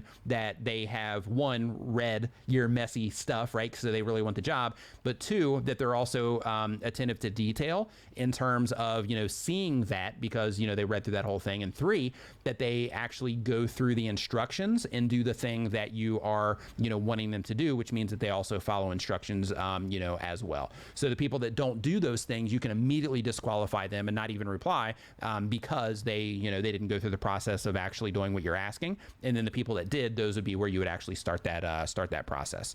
So there's also services that you can use. So there's services like VidHusky, VidChops also, that are actually like editing houses. And with them, you basically pay a monthly fee. I think most of them start like somewhere between like $500 and $600 a month, and you pay them a monthly fee. And then that gets you like a certain amount of videos over that monthly fee. I think all of them will tell you that it's unlimited, but that unlimited comes from, like, you have to finish a video first. So it's not really unlimited. So typically, like, let's say you upload a video there, you have it already, they have their person turn it out within like 24 hours, you get that video back. If you need any changes, then that would delay the next video, for example. So you're really looking at like 15 videos a month instead of 30, if there is any type of, you know, process in that situation, or 20, you know, whatever it happens to be in that situation. So that's what I would recommend. That's what I'd recommend for you there. And congratulations again on 200,000 subscribers on your YouTube channel. It's huge. All right, so now we're back in the forum. For everybody that was wanting me to go back into the forum, we're there. We're doing it. We're doing it now. We're going back into the forum. Okay, so the next one is from Insane McLean in the membrane. Says, the goal of the channel is to have fun with my family, recording the memories. The question is, first question is personal. How old are you? Old enough to know better than to answer that question. And the second is the real question. Did you launch your first video before you knew a lot, or did you go ahead and launch while still learning? Thanks for the video info you provide. Okay, so when I first launched my YouTube channel, just like everybody that's hanging out here, I was watching other people. I was watching other YouTube channels trying to figure it out. So when I first launched on YouTube, I had some things to my advantage. I had a lot of sales experience. So because of that, the presentation side was easier for me. I had graphic design experience. So because of that, making, the graphics for the videos and making my thumbnails look good and channel art and presenting the channel in a professional way. Right out of the gate, had that. In terms of the camera stuff, I didn't have tons of experience with camera, but I had a little bit. So because of that, I was able to start, putting that stuff together. My brother also, was helpful in that when I had a camera question. Even though I didn't tell him about the YouTube channel for a while, I could still throw questions at him because I had the camera. In addition to that, what else? Editing, I was new. And in terms of fairly new, and in terms of the actual YouTube strategy stuff, I really had no idea what I was doing when I first started the channel. That's why I didn't even start making YouTube help content for quite some time on my YouTube channel, because the stuff that I was making when I first started was how to overcome camera shyness. And the only reason that I made that, it wasn't because I was targeting YouTubers, because I didn't even think it through that much at the time. I was making that video because I had trouble being on camera. So I had to work through all that stuff in my own head. And because of that, I was like, this is a problem I'm having. Let me make a video about this, because I was watching a James Wedmore video who said, hey, you want to make videos about things that you have trouble with because that'll help other people. And I'm like, great. And I was also watching people at the time, like Daryl Eves. I was learning a ton from him. I was learning a ton from Tim Schmoyer as well. Gideon Showick at the time, James Wedmore also. Those guys were like my inspiration. And, I was learning what I could at the time. And then I started my channel, but I was doing how to be comfortable on camera, how to overcome camera shyness, how to come up with video ideas, but I was also doing non-YouTube related stuff, more like freelancer related things and graphic design related things like Photoshop tutorials. I had some of those that are now gone. I did some productivity videos as well, things like how to stay productive when you're working at a coffee shop is one that I always reference, that kind of stuff, to where it wasn't necessarily like YouTube related, but it was more on just like the stuff that I was dealing with in life, at that time. But I had the opportunity to end up working with, somebody, Daryl Eves, actually on another channel, to where, he knows his stuff. So because of that, he was able to reframe my brain on how I looked at YouTube. And he also gave me confidence just in terms of saying that I was good at this and all that good stuff. But he was also able to, help me with resources on, where I could learn more about, YouTube and all of that. He helped me with an entirely different channel and helped me go through the launch process on that and was explaining things along the way. And, all of that helped me kind of get my understanding initially on YouTube. And even when I came back to this channel, at that time, I knew I was going after YouTube content creators because I built a website so that I could monetize quickly. Tuber Tools is the name of the website for those of you that are familiar with it. You might even be members, I'm not sure. But basically, even with that, I still wasn't going into the YouTube help space, right? I was just sharing YouTube type information because that's who I needed to get in front of people that made videos so that I could, share video graphics with them. And because of that, I wasn't doing YouTube stuff, but I made a video on SEO, YouTube SEO. And one of the things that I'm always telling you guys is that it's important to make sure that you're following the audience, right? Because the algorithm follows the audience. So it's important to pay attention to the content that people respond to and the feedback that you get, and then start, catering to that. And what I did is I made that SEO video, and with that SEO video, people started asking me for more stuff like that. And I'm like, okay, they want to know stuff like that, then I'll tell them, the stuff that, that I've learned from, working on this channel, working with the other channel, coming back to this channel. And I wasn't even doing consulting or anything like that at the time. And with that, I was just started, making that type of content, just talking about different ways that I was, getting views on YouTube and that sort of thing.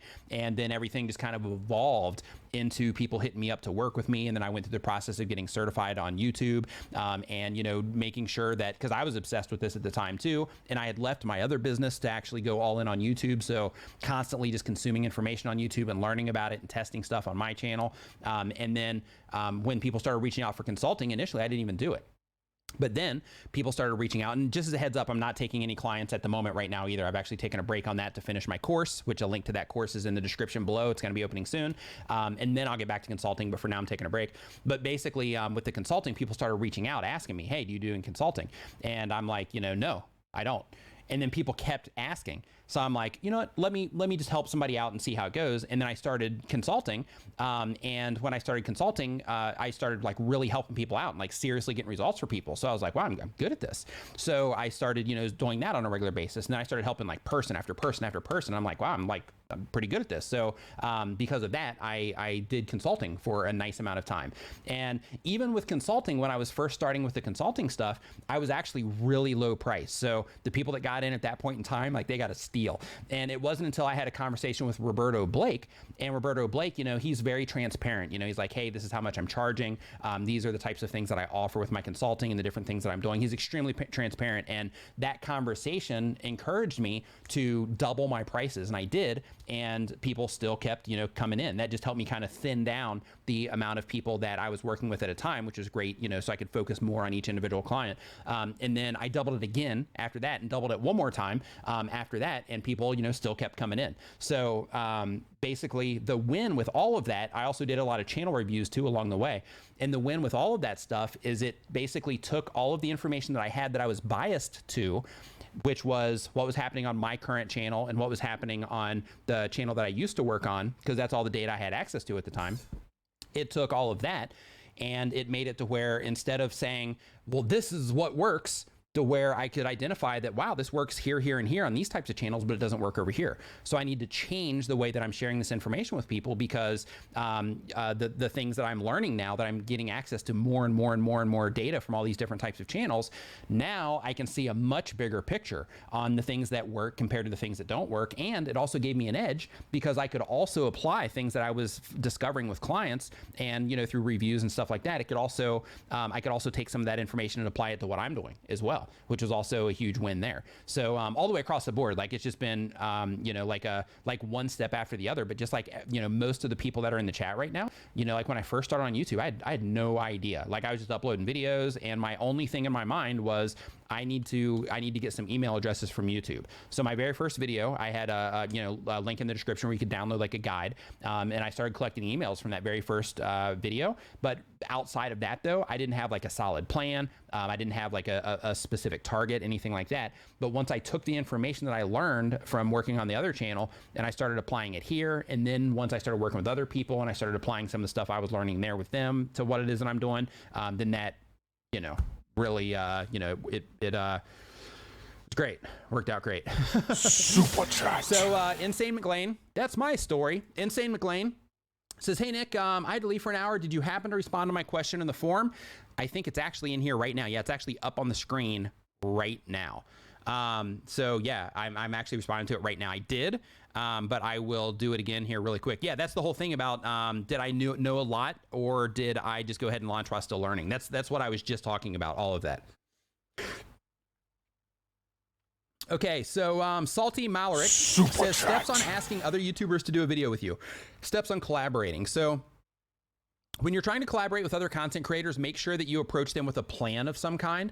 And what I mean by that is if you are going to ask somebody to collaborate, don't just hit them up and say, hey, you want to collab? Sometimes that works.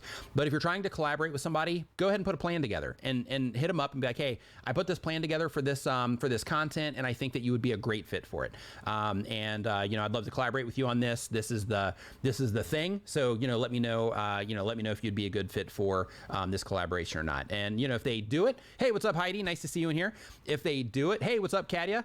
If they do it, then that's cool. If they don't do it, then, that's cool too. Don't take offense to it, because a lot of content creators, they're busy because they might do YouTube on the side, or the people that are doing it full time.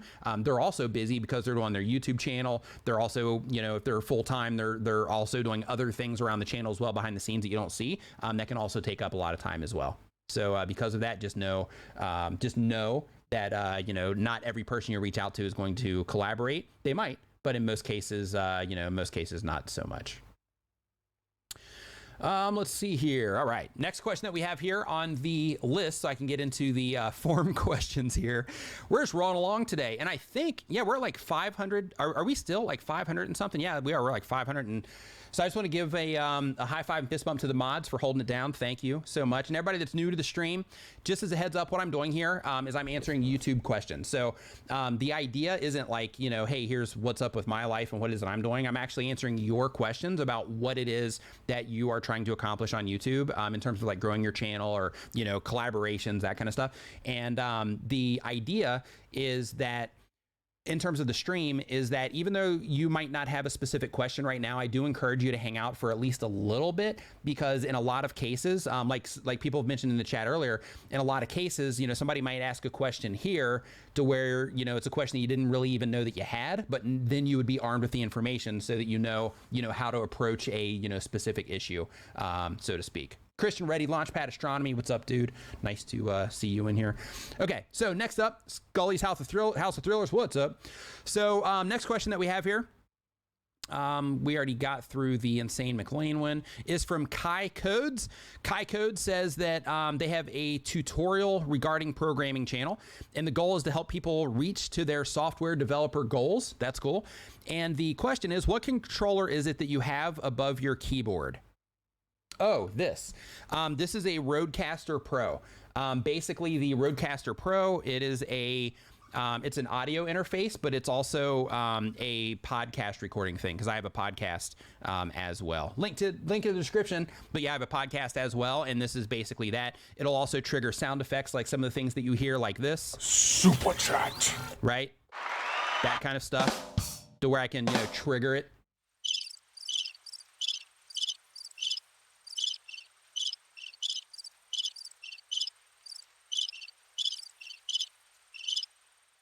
So if, you know, like in that situation, right? Not saying anything, got some crickets, but yeah, so it's a Rodecaster Pro. Sorry, not Rode Procaster. It's a mic. It's a Rodecaster Pro. Let's see here. I also have one that you can't see over here, is a Stream Deck also, and that kind of helps switch things in the stream. Most of the time though, I'm just clicking on it with my mouse, but I have it set up over here with the Stream Deck. I've got my lights connected to it, so I can like turn stuff on and off if I need to here as well, you know, with the lighting and, you know, like that sort of thing. Okay, so next up is Dex 1000 is the name of the channel, and the question here, it's a gaming channel. I'm uploading videos because I enjoy making them, as the goal of the channel. And the question is, do you have any tips on how to make a good thumbnail which makes people click your video when they see it? Absolutely.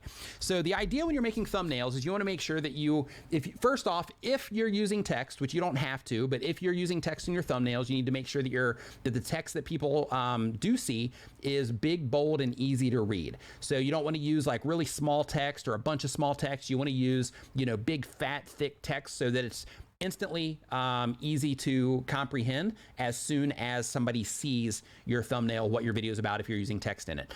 You also need to make sure that your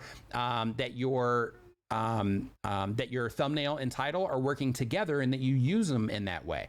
So basically your thumbnail and your title are like a team, right? And they're basically a team that's working together to try to win that click for you. They're, you know, like a page loads up and they're like, hey, click on me, click over here, right? They're working together. So you need to make sure that for the people that will react to a thumbnail, you got them. And you also need to make sure that for the people that, you know, look at the thumbnail and then they look at the title real quick before they click, you got to make sure that you are thinking that process through as well, so that you can make titles and thumbnails that work together to generate the click. Now, another thing you have to make sure that you think about is every audience on YouTube is going to respond to different things. So typically people say that, you know, if you have a face in your thumbnail, that it's definitely going to get clicked on more. It's not always the case. So just having a face in your thumbnail isn't always the win. Just like the example that I showed you before, if you were in the stream earlier when I was showing you the results of my A/B test that I did in TubeBuddy, in that particular situation, the one without my face actually got clicked on more. And I actually have, you know, a lot of people that follow my YouTube channel, which means that particular thumbnail is definitely a win in comparison, because even though I had my face in mind, which would technically be something that we would all theorize that would get somebody to click on it, it actually, you know, was the opposite. So because of that, the reason I'm telling you this is because it's really important to make sure that you're testing all of these things on your channel for the type of content that you make for the people that YouTube is showing your content to, because those people might respond to it differently. So just because, you see a lot of people use faces doesn't mean that you should. Just because you see a lot of people not using faces doesn't mean that you shouldn't. It means that you should test what it is that's happening on your channel. But some best practices for you. Make sure that that you load up a page on YouTube that is, typically you do this in search, like whatever content it is that you're making or whatever thumbnail that you're making content for. Load up a page on YouTube, go to YouTube search and search for the topic that you're talking about. Look at everything that's presented there. And the reason you want to look at everything that's presented there is because the things that are presented at the very top of the page, those are the things that are getting clicked on the most, and the people are watching that content for the longest in YouTube search. So because of that, those are the things that are working. So you want to make sure that you can compete with those thumbnails. So just cramming a bunch of text might not be the win. Having bright colors might not be the win, but that might be the opportunity to where you can say something in your thumbnail or title that would make you stand out from the other videos that are there. So for example, if, everybody had like a positive view on something, then maybe you could spin it to where, it's a negative. So everybody's like, yeah, Nestle water, right? Like everybody's like, oh yeah, Nestle water is the best. This is why. And then yours is like, this is why you should never have Nestle water, as an example. So that you would go against everybody else for the sake of trying to win that click in that situation. So there's a bunch of different ways that you do that. But the idea is that you make your thumbnail in a way to where it stands out, or is it that it's at least competitive with the other videos that you are going up against. Now, since you're doing gaming in your specific case, you also want to think of how people are seeing things around YouTube. So if somebody's watching a video of somebody else that is a gaming channel and they are making videos on your particular game, there's a really good chance that YouTube has a bunch of videos either on a mobile device underneath it or on a computer to the side of it that if you look at those thumbnails, they'll be in some way related to the game. So because of that, you need to make sure that it's crystal clear that you're actually talking about that game. And you can do that by focusing on a character. You can do that by focusing on, like a particular, scenery from the game that would be instantly identifiable. So like if it was Fortnite, for example, then in that case, focusing on the bus or focusing on one of the, costumes or whatever might be the particular thing, or focusing on the island there in the middle with the henchman in the middle, like that type of thing. That might be the thing that you would focus on in that situation to pull attention, to let people know that that video was about Fortnite, as an example. Same thing, it goes if you're making sports content, if you're making cooking content, you got to make sure that when it's being presented next to other cooking or sports content, that it's easy to identify without having to think about it, that it's easy to identify that it's sports content or that it's food content, or in your case, that it's gaming content. So you have to think through all of those particular things to make sure that you are, that you are able, or that the people that you're actually targeting are able to identify that the video that you're making is for them. So hopefully that helps. Other things you can try that typically work as well is experiment with colors. Like for your audience, maybe trying like a vibrant color can be helpful. Things also have been found to be effective where you are contrasting things to where you have a thumbnail that says one thing and then your title says something completely different, but it has to make sense. When you're doing those types of things, those are more advanced. But those are different ways that you can use your thumbnails to generate more clicks. But at the end of the day, you just got to make it clear what it is that your video is actually about, but you use the other elements in your thumbnail also to bring attention to the thing that your viewers would actually care about. Carol TJE says they do gaming content. The goal is to get an actual fan base and maybe making a living off of it. And the question is, how can I keep my viewers watching? My viewers only watch 1 minute on average. Why are my viewers only watching for 1 minute? So basically the content that you're putting together, your viewers are just not enjoying that content in a way that you think that they're enjoying that content. So what you need to do is go into your audience retention reports and you need to look at that first minute and look at that first minute really hard and start saying, in the first minute, these are the things that I do. Why are people leaving? Also consider, what does your image look like when they actually click on the video? What are they seeing? When you are talking on camera, what are they actually hearing? In the video that's coming out Monday, I talk about this in detail also. This is one of those objective looks that you need to make sure that you're taking at your channel to make sure that the people that are interacting with your content are getting the experience out of it, and that they're able to, see that you're able to see the things that your audience is also seeing when you're looking at your content by removing yourself from the content, right? Because you know all the effort you put into it, you know all the work that you put into it, you know the intention of everything that you're doing. But somebody that is not familiar with it, that has never seen you before, never seen your content before, never seen that video before, they don't have any idea. So because of that, you have to make sure that you're making it clear to them that doesn't have any idea what that particular video is about. And then once they click on it, then you have to make sure that you're actually delivering on what the thumbnail and title promised, but you also have to make sure that it's quality enough to where you're at least competitive with other people in the space. Because like if your quality isn't there and somebody clicks on that video, but they have the option to go and watch a bunch of other channels on YouTube that are much higher quality, then in that case, then you need to work on your quality. That might just be adding more light to your scene if you're using your phone to record your videos as an example, so that you can see better in the actual footage has more light so they can see more what's going on better. But the idea is just to make sure that you are, giving a competitive product. Because if you're losing people in the first minute, most of the people in the first minute, you definitely have room that you need to improve on in that first minute. Super chat. History Explained says, is it better for quality to add music directly to a video in Premiere Pro or add it in YouTube Studio after the video has already been exported? So do it in Premiere Pro. And the reason that you should do it in Premiere Pro is because you can actually listen to it before it even hits YouTube. And you can also use audio ducking in order to be able to adjust it. So I'm not sure, History Explained in your content, if you're talking, I'm guessing because you say explained that you are. So if you're talking, for example, you might have sections to where, maybe for this particular part, because you're talking about history, I don't know exactly what your content is. I just know that you've put out a little bit of videos, but you've gotten a lot of great results from those little bit of videos.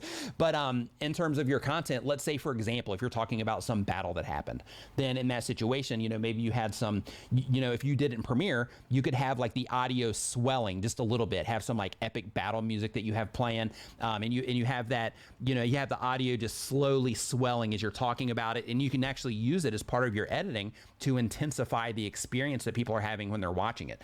So like, you're talking about the battle, maybe you're maybe you're increasing the pace that you're talking about as you're talking about, the different things that, that are leading up to the peak of this battle. And then you have, music swelling as you're talking about it, and you're creating this intense moment to where, you bring whatever hero it ends up with the win in that battle. Then, you end it with, talking about that, and then they bang, and then it kind of drops and you continue on with the story. So definitely I would do it in Premiere Pro so that you can experiment and have some fun with that kind of things, those kinds of things as well, in your video content. All right. Next up, we've got Life with Lonnie. Life with Lonnie says that they have a vlog, but they're switching gears. Says, I want to help change people's lives in a positive way is the goal of the channel. Says, how do you get people to your live stream when you can't use the notify feature? So I'm not sure why you can't use the notify feature, but basically you get people to your live stream by consistently live streaming. So I know it sounds crazy, but basically the first thing I recommend is that you do have a little bit of an audience first before you start live streaming, so that you do have some people that can get the notifications. So because of that, I would definitely try to have at least a little bit of an audience first, so that when you do go live, you can have some people hanging out in your live stream. But in terms of the notifications, in that situation, you can actually take a couple of approaches. One would be to try to encourage your viewers to sign up to an email list to get notified when you go live, for the people that might care about that. And the other way is just to consistently go live. So over time, people know that on these set days, at these set times, you're going to be live. And if they want to come and hang out, then they can. So that would be the approach that I would take. Next up, we've got, let's see here, Ann Ferris Anims says that they have a stick figure animation channel, and the goal of the channel is making stick figure fights, skits, etc. The question is, my viewers are not watching my videos anymore. I took a small break and now I don't get as many views. How do I get their attention back? Keep uploading, right? You're gonna have to keep working your way back in. So you gotta keep uploading content again, because when you took that break, what most likely happened, especially if you took that break right now, Eric, wait, listen to this, please. If you took that break right now, then in that situation, what you want to consider is that while you're taking this break right now, there's a lot more activity on YouTube than there normally is, because there's a lot more people inside. So because of that, while you've been taking that break, all these other channels have been getting the attention of your viewers. So when you are publishing your videos now, they're not getting in front of as many people, because if you haven't had a lot of activity happening on your channel while you've been gone, then the other people have taken the attention of those viewers because they're more recent in the viewer history. That doesn't mean that you can't put out a video that ends up doing well and then ends up driving the traffic there for you. But that just means right now you're going to have to start publishing more on a regular basis, being super consistent, so that you can continue to, you know, keep trying to get in front of those people as they notice you in subscription feeds. As you have high performing videos, then in that case, then they'll start, you know, getting put in front of those people more. And as long as you're still in alignment with what they care about, then they'll keep coming back in, and then they'll start watching your videos on a regular basis again. Super chat. ASMR Dream Moore says, I need to leave. Can you please answer my question in the form? So I answer these in the order that they're received. So in order to find yours, I would have to literally just sit there and just flip through them until I got to it. So if, as long as I get to it, then yes, definitely I will. If I don't get to it, then in that situation, yeah, then if it's like an easy question, maybe shoot it to me on Twitter or something, because you know, because I answer these in the order that they're received. Super chat. Resita Smas TV says, can I use anyone's music in my video or on my 15-second stories? No, you cannot. So it's a myth on YouTube. A lot of people have basically spread this horrible myth that says that they are, it says that you can use, like, you know, 5 seconds or 10 seconds or 15 seconds of like any music, you know, that sort of thing. It's not true. Technically, like 1 second of a song playing in the background can get you a copyright strike. So you do not want to use anyone's music that you do not have the rights to use. Shazali says that they have a vlog channel, and the goal of the channel is to have 1,000 subs by next month. Plus, I want to entertain people and have fun.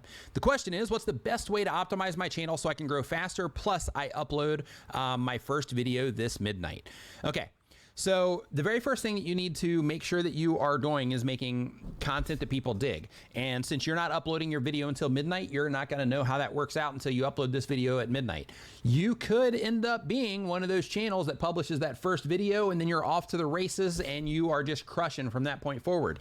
You could also be one of those people, which is the typical thing on YouTube, which is you publish that first video and then you're like, you're refreshing the page, you're sitting there tapping around, you're waiting for those views to come in, and they just don't come in. So then you have to start going through that process of, you know, okay, well, why do I think people didn't come in on this video? And then you have to start, you know, watching more videos and live streams like this. You go through the YouTube Creator Academy so that you can learn more about the best practices of YouTube, that sort of thing. So you can give yourself that edge. So what I recommend that you do if you're publishing your first video, don't get like, be excited that you're publishing your first video and that you're starting the journey. But if that video does well, celebrate, because that's good, but don't celebrate too much and expect every video to do well. They might, but they also might not. And if your video doesn't do well, don't sweat it. Right? Don't sweat it. Like, your first videos in most cases are not going to be that great. They're not going to do that well. You have a process that you have to go through of understanding in terms of, you know, writing good titles, making thumbnails that people enjoy, making content that people enjoy. And, you know, there might be some, you know, work that you're going to have to do in order to earn the results of people clicking, watching your videos, sharing your content, engaging further, and so on. All right. Next up.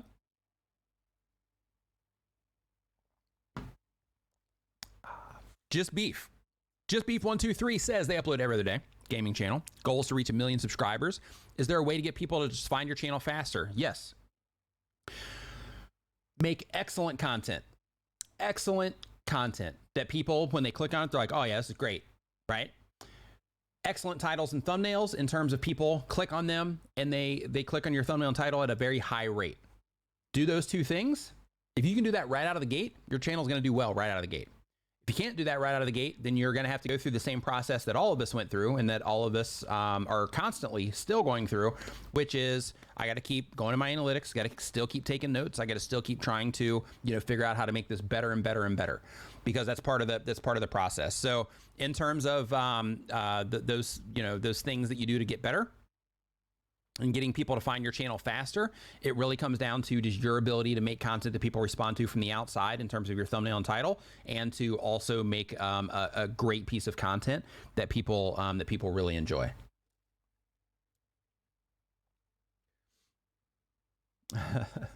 Here's another one, Heidi. The other one was coffee. I just switched to water. So, so WizzyQNL says that they do live stream quiz and quiz videos. Says, I want to share my passion with the world. I host hundreds of live quizzes annually.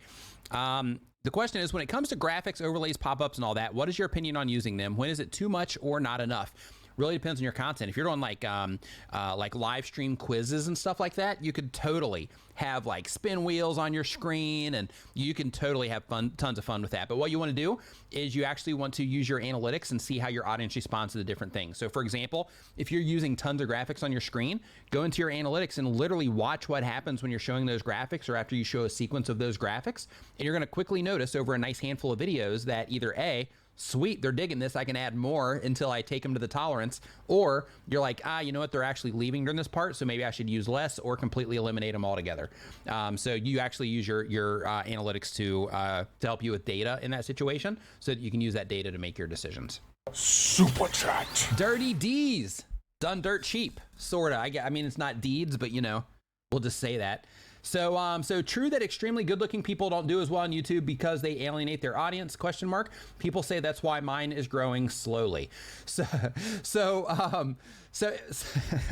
that's great. I love it. So basically, when it comes to how people look on YouTube, I mean, sure, just like anything else in life, you know, there's different things that bring different advantages. But just because you're attractive doesn't mean that you have the ability to make good content.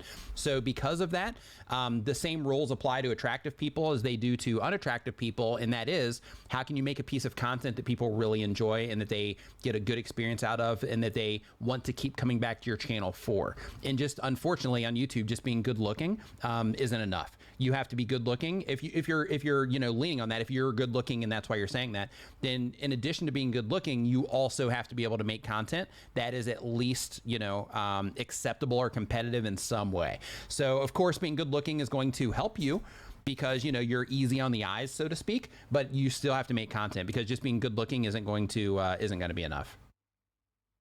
I would also like you to define good looking, because we all think of that in different ways, right? So yeah, it's interesting. It's funny. Yeah, TikTok on the other hand, yeah, good one, D. Yeah, D's like TikTok on the other hand.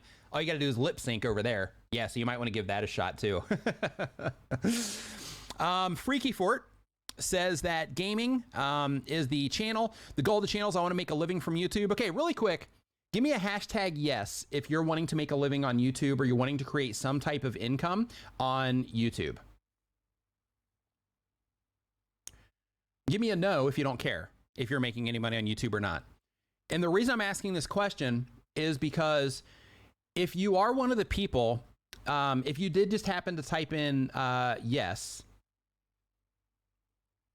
if you did just happen to type in yes, that you are wanting to generate some type of income off of YouTube, the next thing that I want you to do is I want you to think about what you're putting in place now in order to be able to make a living from YouTube or to generate income from YouTube.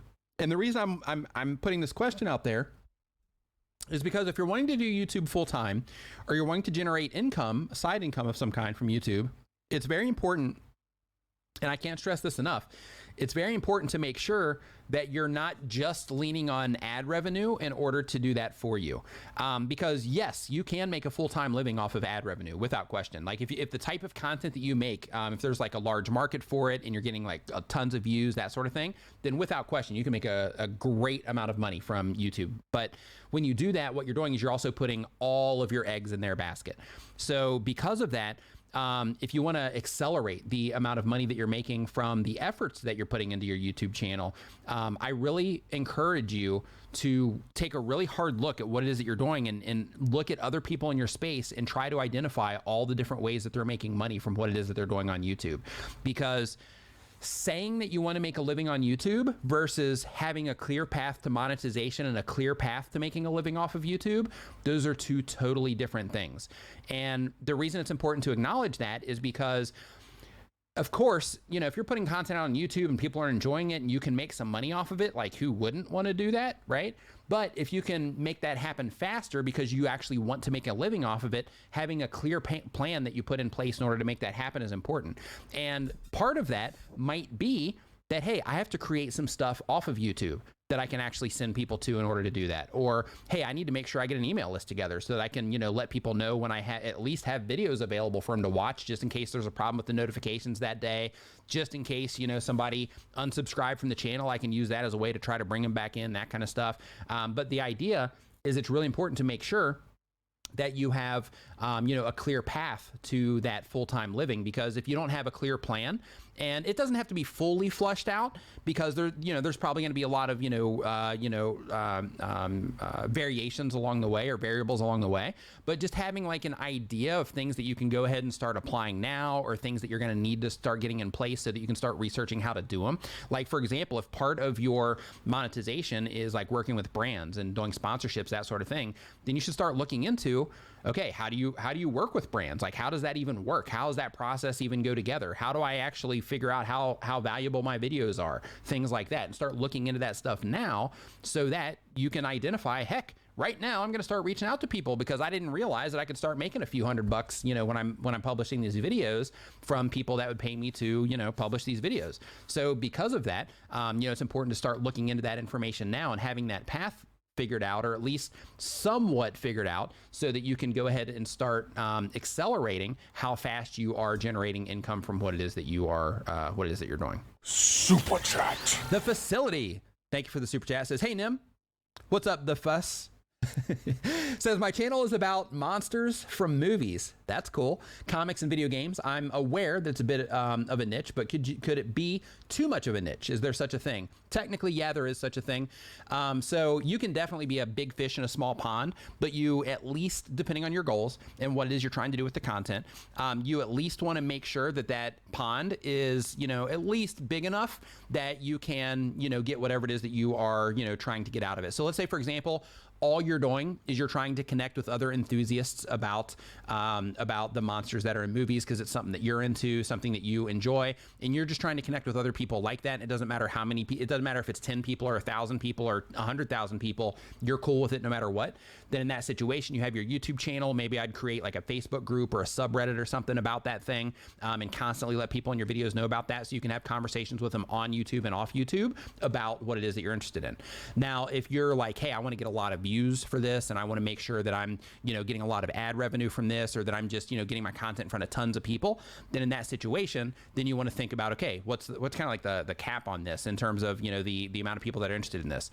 So in that situation, you're into it already. So you can probably identify right out of the game that if people are into specific comics, which they are at scale, it's a pretty big audience. People that are into movies, monster movies, horror movies, pretty big audience. People that are into video games, pretty big. So because of that, I would say your potential is probably pretty solid in that situation, because you're basically taking those things, movies, comics, and popular culture. You're taking popular culture, and then you're basically extracting one side of popular culture, which is the monster side, which is, I'm sure, I would guess that there's tons of people interested in that. As an example, if you go to subreddit, or if you go to Reddit, there's a subreddit just on Halloween, and it's pretty big. So if there's a big subreddit just on people that like want to have Halloween 24 year round, if there's a subreddit like on that, and people that celebrate Halloween pretty much all year, because they'll put like they'll have like pumpkins in their house, and they just love the vibe of Halloween.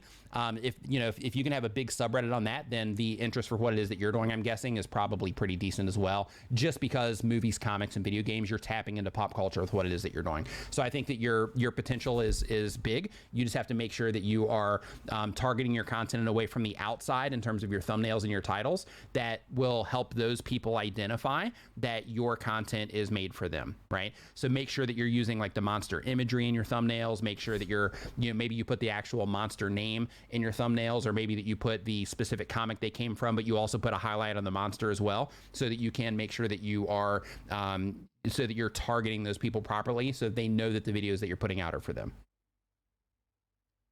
All right, next question. Grabster, what's up, dude? Nice to see you hanging out in the chat here. Hope that you're doing well.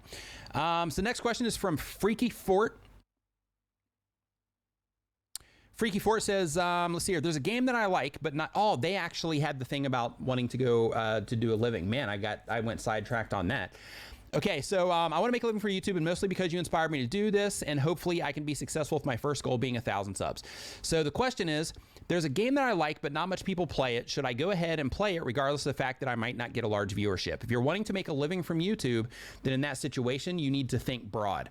Because if you're gaming, there's a really good chance the only things that you're going to have, at least, when you're just getting started before you have to learn how to do a bunch of other stuff, you're probably going to have like merch. You're probably going to have ad revenue. You're probably going to have any type of sponsorships that you get for any of the gaming, stuff. Most of them will just give you like games and that kind of stuff. But, you can do that if you get really good. But basically, those are probably going to be the things that you're going to start with. So because of that, you're going to need views. Lots of views in order to actually make all of that profitable. So if you're trying to make a living as a gamer, then I would go for a game that at least has enough potential to get you a lot of views so that you can get enough ad revenue, so you can get enough people seeing those videos to buy your merch, so you can get enough people watching those videos for advertisers or sponsors to want to work with you on your channel. Team Neo, the one, says, Fortnite gaming channel. That's cool. Been playing a lot of Fortnite with my girlfriend lately. Says the goal is to entertain people. And the question, is it okay for a channel with 100 subscribers to sometimes miss an upload? Absolutely. It's okay with a channel with however many subscribers to occasionally miss an upload. Totally fine. Like if you miss an upload from time to time, that's fine.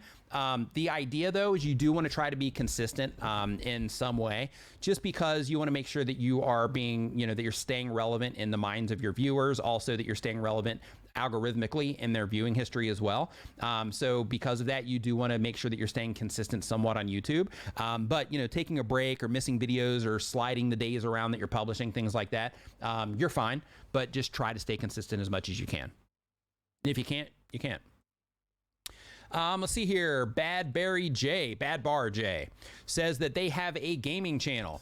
And I'm wanting to become full-time, and I'm struggling with schoolwork. I'm not sure if I should drop out of school after year 10 and enroll in another school for media. I'm not sure if I should drop out of school after year 10 and enroll in another school for media. So here's the thing. You are wanting to become full-time and you're struggling with schoolwork. So what I recommend, of course, it's your life. Do whatever you want. But I recommend that you finish school. And the reason that I recommend that you finish school is because you want to get in the habit of completing things that you are, that you started. Because what you don't want to do is you don't want to bail on your education because, you might not see it now.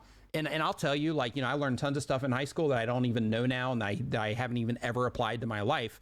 But the people that I met in high school, like some of them I'm still in contact with, things like that. So I personally recommend that you continue school and that you finish school. But if you're wanting to become full-time on YouTube, then in that situation, I would definitely mix, making videos into that as well. But if you're struggling with your schoolwork, another reason I want you to continue is because if you quit because you're struggling with it, then what you're going to do is you're going to start building in the habit of quitting when something becomes difficult. And I can tell you right now that if you start a YouTube channel and you're trying to go full time on YouTube, I can tell you right now that you're going to run into things that are way more difficult than what it is that you're learning in school. And because of that, you want to make sure that you get in the habit of completing things instead of bailing on them when they get difficult. So look at the difficulty that you're having as a challenge and say, okay, this is tough right now, but I can figure this out. I can at least figure it out to an acceptable level that will help me get through school, right? And then once I get through school, then I've completed that thing. That's the very first step in that habit. And then I'm going to go on to this next thing and I'm going to work on that until that's done, right? In terms of the next goal is to become full-time. So now I've completed school and I'm going to take this channel that I've been working on while I've been in school and I'm going to have spent all of that time developing the skills to be a really good content creator. And then I'm going to go all in on YouTube when I'm out of school so that I'm going to keep on that. Even though it's going to be difficult, I'm going to keep on that until I make it work out and I can go full time. Okay, next up is, let's see here, stay in school, kids. Next thing is Pickup Truck plus SUV Talk. Says that they have a car review and news and stories channel. The goal of the channel is to provide value to people shopping for new vehicles and give value to truck fans. That's cool. And the question is, you mentioned a color correction video. Do you have a link or is it a members only video? It's a members only video, unfortunately. Fortunately for members, but unfortunately, in terms of it being a public facing video. But yeah, that particular video, it's actually I'm I'm not sure, actually. I'll share the screen really quick just so you can see what it is. But basically, that particular video is... I'll let the page load. Oh, there's D again. Let's see. Second screen. Boom. So yeah, so that particular video is this one right here, and it's basically a members only video. And basically I'm showing how I took mix video with his, basically it's just like his raw video, and I, color corrected it to make everything like look good and pop and, all that good stuff inside of Premiere. So that's that video that you are talking about, but that's a members only video. All right, next up we've got, let's see here. But one thing that you can do, if you don't want to become a member, which is fine, is you can just look for YouTube. Just go to YouTube search and do how to color correct video, and then you'll have plenty of options coming up for you as well. This one's just customized to channel members. Basically, I was already doing that with Mick anyway, and then Dr. Sten asked me details in the Facebook group on like how I did it. So I just made that video for him. But I was like, since I made it, I'll put it out there, for everybody to see. Hey, Christina, what's up? Saying that I miss D and Nick together. I miss D and Nick together as well. There we go. Point over there. Yeah, I miss D and Nick together as well. Looking forward to D eventually coming back here so we can get back to it. All right. So Natalie Benz says that they do horror, creepy stories, and freaky and weird stuff. And the goal of the channel is I want to share my love of horror with an audience that loves creepy stuff too. Tell you what, there's a monster channel out there that'd probably love to collaborate with you. Says, I hope to eventually make money from this. The question is, I upload creepy stories and I'm finding it difficult to choose keywords to target. They're either highly competitive or low search volume. How can I find keywords that will work for me? Time. And what I mean by that is if you're looking for them, then you need to just spend more time, because sometimes, especially if you're in a difficult niche, sometimes like you're gonna have to spend some time just sitting there. It might take you 10 minutes to where you can do it quickly, or it might take you an hour to uncover like a good thing to target with your keyword. But one thing to think about is that when you are looking for keywords to target, that I want you to remember, everybody in the chat, I want you to always remember, when you're looking for keywords to target, the tools are telling you your opportunity to rank in search, okay? That doesn't mean that that's your opportunity to be shown on home pages. It doesn't mean that that's your opportunity to get shown next to other videos on the platform in the suggested feed. So because of that, just always keep in mind that when you're seeing these different scores, it's for search.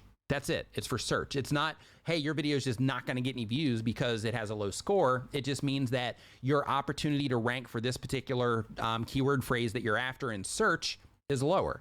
So because of that, you probably shouldn't target search with that. But that doesn't mean that you can't show up in Google search or Yahoo or Bing. That's going to drive you traffic. It doesn't mean that you cannot show up on home pages or next to other videos in the sidebar either. So just keep that in mind when you're putting your title and thumbnails together, that it's not always about just getting your video in search. Search is amazing, but I'm just saying it's not always about getting your video in search. It's also about your content being discoverable on the platform. When YouTube shows it to people respond to it in terms of clicking, because you've targeted that audience well with the content topic and with how you're actually packaging the content too. All right. Next up, we've got I have two channels, but we'll just name one of them here. Whaley Wayne Abrazi says that they have education and how-to content. The goal of the channel is I want to share the learning process and the long-term use it as an additional and maybe primary income stream. Okay, so here's one of the things that I just want to bring to everyone's attention really quick. So for everybody that's been hanging out in the chat for a while, I don't know if all of you have or not. If you're not, welcome to the stream. If you're new to the live stream, welcome. I hope that you are learning something here.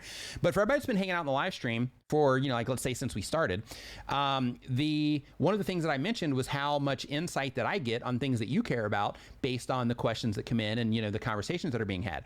So like if you haven't noticed in this particular case, and I want to show I actually want to share two sides of this. So another thing that that I want you to notice is how many people are talking about the income side of things, right? So we have a couple situations. We have the thing that, a lot of people have had issues with their jobs lately, so maybe they're looking at YouTube. We have to consider that. But we've had a lot of people here in this form, and we're not even that many questions in right now. We're like 26 questions in. And out of these 26 questions, we've had a nice handful of people that are talking about earning a living, not just, an income source, but turning it into an income stream or, like a full-time income from YouTube. So two things happening here. One, that's at the top, that's an important thing right now. Two is that I just published a video that was my second or third highest performing video, because it's going back and forth. Second or third highest performing video out of my last 10 about monetizing your YouTube channel, right? So there's a really good chance, out of the response that I got on that video, because I'm getting a great response on it, that a lot of you that watched that particular video also, you clicked on that because you care about monetizing your channel and you care about generating some type of income from YouTube. And YouTube probably showed this live stream to you because you interacted with that content if you're new here. So, or, if you've been watching, for a while, whatever. But the idea that I'm trying to express here is just how that whole interest thing works out, because I mentioned before how I love doing this, because one, I like just hanging out and answering your questions, but two, it helps me identify things that you care about, at this point in time when I'm doing these streams. So, one of these things is that, the income side of things is becoming increasingly more important, to where, like a year ago, for example, this thing didn't pop up that much. Even, a few months ago, this didn't pop up that much, but it's popping up a lot more now. So, just one of those things I wanted to bring to your attention in terms of paying attention to what's going on with your audience and the things they care about, because you can use this kind of information to make better content for the people that are watching your videos. So Super Chat. Insane McLean says, do you have a video where you go over the camera M50 settings that you use? I don't. However, you were a channel member, but I don't think you are anymore. But I was going to say you could drop it in the Facebook group, and then I could just, screenshot the settings or whatever. But for this particular one, I actually have it. I need to change the frames per second because I had this at 60, but I changed my OBS to 24. So I need to change this back to 24 as well. But I'm just using this. I have it plugged in through the EOS utility, and I have the white balance manually set based on my lights, and I have the exposure and all that based on my particular lights. And you're going to have to do, the same thing based on your environment with yours as well. So, so I recommend that. So as a heads up, you can also use, you could download the trial of SparkoCam to adjust what your camera looks like in your settings, where you can actually look at your computer and you can, make all the adjustments in SparkoCam, and then you can close SparkoCam or uninstall it or whatever. And then when you use it in the EOS utility, then you'll still have those settings within your camera because you're doing it inside of SparkoCam. You're actually setting your camera from inside of SparkoCam. Every now and then, when you turn on the EOS, it'll just switch it back to auto for some reason. I haven't figured out why yet, but you might need to, occasionally install the trial again of SparkoCam, adjust it, and then, repeat that process. But that is, that's basically, how you set it up and get everything, looking good. Next up, we've got One Step. One Step says, good morning. I have some old videos that just aren't good at all, or just don't fit my channel at all. Is it worth to go back and delete them? If people are not watching those videos, if you're not getting any activity, or they're not the right people that you're trying to reach now, then sure, you can go ahead and unlist those videos. Unlist them, don't fully delete them, but just unlist them for now, for the sake of, not bringing in the people that are not going to care about your new content. Super Chat. Hanging with the Lees says, hey Nick, may you quickly look at our channel and tell us what you think as far as direction we should go. We're wondering if we should switch directions or stay the course. I'm not looking at channels today, but I can tell you that you should actually use your analytics for a decision like that, because just looking at your YouTube channel, that's not actually going to give you much information on a decision like that, because that's a pretty big one on, should we stay the course on the type of content we're making compared to just completely changing. So I would actually use your stats for that. What I recommend that you do is you actually take the content that you're making now and look at how people are responding to it in terms of how long people are watching, how people are clicking on it, and things like that. Because your content might be okay, but you might need improvement with how you're writing your titles and how you're making your thumbnails that would cause people to actually click and watch the content. And because of that, like using your stats to be able to identify those things can let you know where your problems are. So like I said, your problem might just be that you just can't get people to click, but when they do click, they actually enjoy your content. So because of that, you might make the decision, like looking at it from the outside, I might say like, oh yeah, you should go in a completely different direction, or you should stay the course. But then if you were to look in your stats, you might see something different, right? Because that's a pretty big decision. Also with that, it could be the other way to where you're able to get people to click. But if you look in your audience retention, you're going to find out that people aren't enjoying your content in the way they should, where the option might not necessarily be, yeah, we should completely change directions with the channel. The option instead might just be, oh, okay, we need to make some adjustments to how we're putting our videos together, because when people come into the videos, they're only watching for 30 seconds or a minute or 2 minutes, but we're trying to get them to watch for 10 or 15. So we need to make sure that we're going in and we're paying attention to that, and we're making adjustments in how we're editing the videos, maybe the specific things that we're sharing about the family, and make all those decisions based on the data that you have, instead of just somebody looking at it from the outside. Because looking at it from the outside, the thing that I would be able to do is I would be able to say best practices. Sure, you know, your thumbnails are easy to understand what the video is about. Sure, your title, it's easy to understand what the video is about. Sure, your channel art, your value propositions there, letting people know what type of content you have. Got it. Yeah, you have, you know, playlists on your channel page, and you have sections added with playlists. Sure, got it.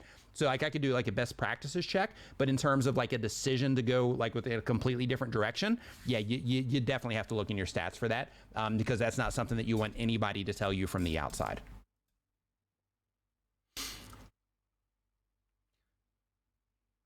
Okay, next question that we have is from Zeront Official. Zeront Official says they do gaming content. The goal of the channel is to create passive income from doing a hobby. See, there's another one. See, we got it again, right? That income thing. The question is, what do I need to do? What do I need to do when one of my videos start getting momentum? Follow it up with another video that those people would be likely to click on and enjoy. So to put this into perspective, what you need to think about is you need to think about, okay, let's say, what did you say? Okay, you do a gaming channel. So let's say that you have a video on a particular game or a particular thing in a game, like you're helping people solve a problem in a game, or you're doing like guides, character guides or something like that. In that situation, you would notice, when I do character guides on this particular thing or on this particular game, people care. When I do character guides on this game, they don't care as much. So therefore, I need to make sure that I'm focusing more on this game. When I do walkthroughs of this game, people love them. When I do walkthroughs on this game, they just don't get as much activity. So I need to focus on this game. When I do these, I get way more comments than when I do these, or way more likes than when I do these. So that tells me the audience is digging this content more than they're digging this other content. But you basically need to go in when you do start having one of your videos get momentum, you need to pay attention to that video and try to analyze and think why, theorize too, and think why people are enjoying that video more. Is it because you just packaged it better and you have a higher click-through rate on it and you're getting more watch time on that video? If that's the case, then you need to pay attention to your title. What did you do in your title? How did you actually phrase things in your title? What did you do in your thumbnail? Is what you did in your thumbnail a little bit different than what you normally do? Is it the same? What are the things that you're focusing attention on in your thumbnail compared to what it is that you normally do? You need to, of course, look at it topically, but then you need to go into your actual retention on your videos and say, okay, in this video, people watch for a little bit longer. So why do I think they watched a little bit longer? Let me actually watch this second by second, looking at my audience retention reports and my analytics, and see exactly, how people responded to this, and then start theorizing of why they might have responded to that video better compared to the other ones, and then start applying that information to new videos as you test them. But at the end of the day, when you have one video perform better, you want to take note of all of the things that are happening with that video, statistically, and your own just theories on it. And topically, what was this video about? What did I cover? How did I cover it? What was my tone in this video? Did I come across a little bit more friendly in this video, where normally I'm a bit of a, I'm a little bit more, arrogant, or maybe I'm a little bit more harsh, but in this video I was a little bit more friendly. Maybe they responded because of that. You also want to think about Music choices that you had. You want to think about the pacing.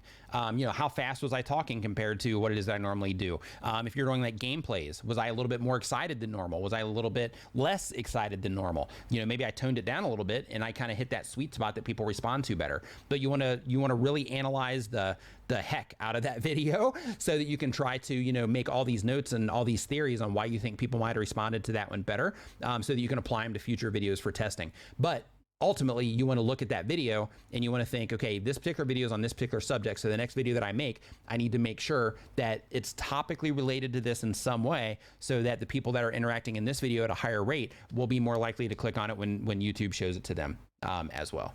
And you're also increasing your potential of YouTube showing it to them because it's topically related as well.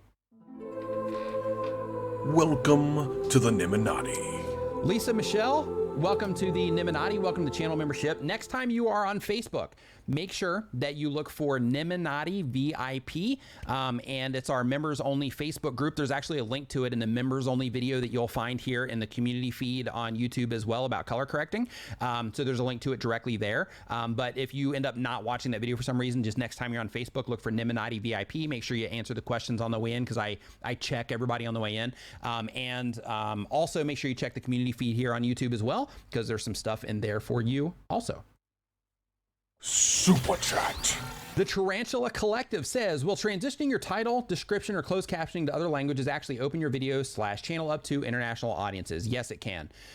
So the idea with that isn't necessarily to, you can do it two ways. You can it's kind of like a chicken and egg thing. So you can do it to where you're always, translating your videos. But what you want to do when you are doing that is you want to pay really close attention in your stats to the stuff that's actually being used. So first, you want to make sure that that international audience, those specific translations that you're doing are people that you want to reach in terms of, they're good for your long-term goals of the channel. If your goal is ad revenue, then in that case, definitely, try to translate some of your videos. But what you want to do then, after you have them translated, is you can actually see in your analytics, you can see exactly what translations are being used. You can see what captions are being used or what subtitles are being used. You can see that. So then you can notice, let's say that you're targeting, let's say you normally make your videos in English, but then you're going to open them up for a Spanish speaking audience. Then in that situation, what you want to do is you want to go into your stats after, 30, 60, 90 days, depending on, how often you upload. Let's say if you upload like once a week, then in that case, I'd give it, 60 to 90 days, go in and see how much those are actually being used so that you can start to identify the effectiveness of each language that you're translating into on bringing new people in from those specific places, and if they're actually using those translations or not, because there's a lot of people that speak Spanish that also speak English, so they might actually watch the English version.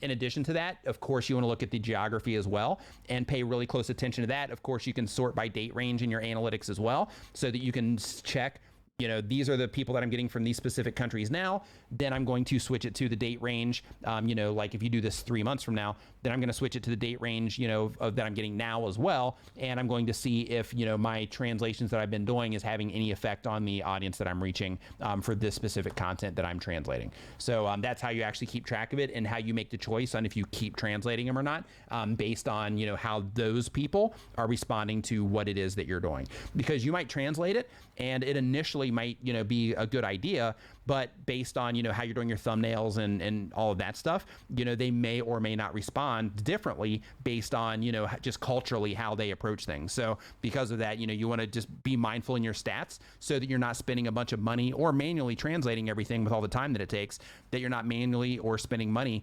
on translations that people aren't even like using, right? So you want to make sure that you're paying attention to that as well. All right. Next question that we have here on the list. Hey, Mike Phillips, what's up, dude? Nice to see you. Nice to see you in here. I just scrolled down to the bottom of the chat, so I'm seeing some more people in here. Dale, what's up, dude? Nice to see you swinging by here as well. Also, hope everybody's just doing awesome. Let's see here. We got that one. We've got that one on momentum. Okay, Go Garrett says that they do tutorials about freelancing, and the goal of the channel is to help people about exiting the 9 to 5. in a roundabout way kind of about money too. It's funny. So the question is, in TubeBuddy Keyword Explorer, does a high keyword score weighted mean that we should put them on titles and description? I've been doing this method, but still not getting any high views as I expected. Tips on this if you have. Okay, so when you have that high keyword score and it's weighted, yeah, you want to include that because that's the keyword that you're actually targeting.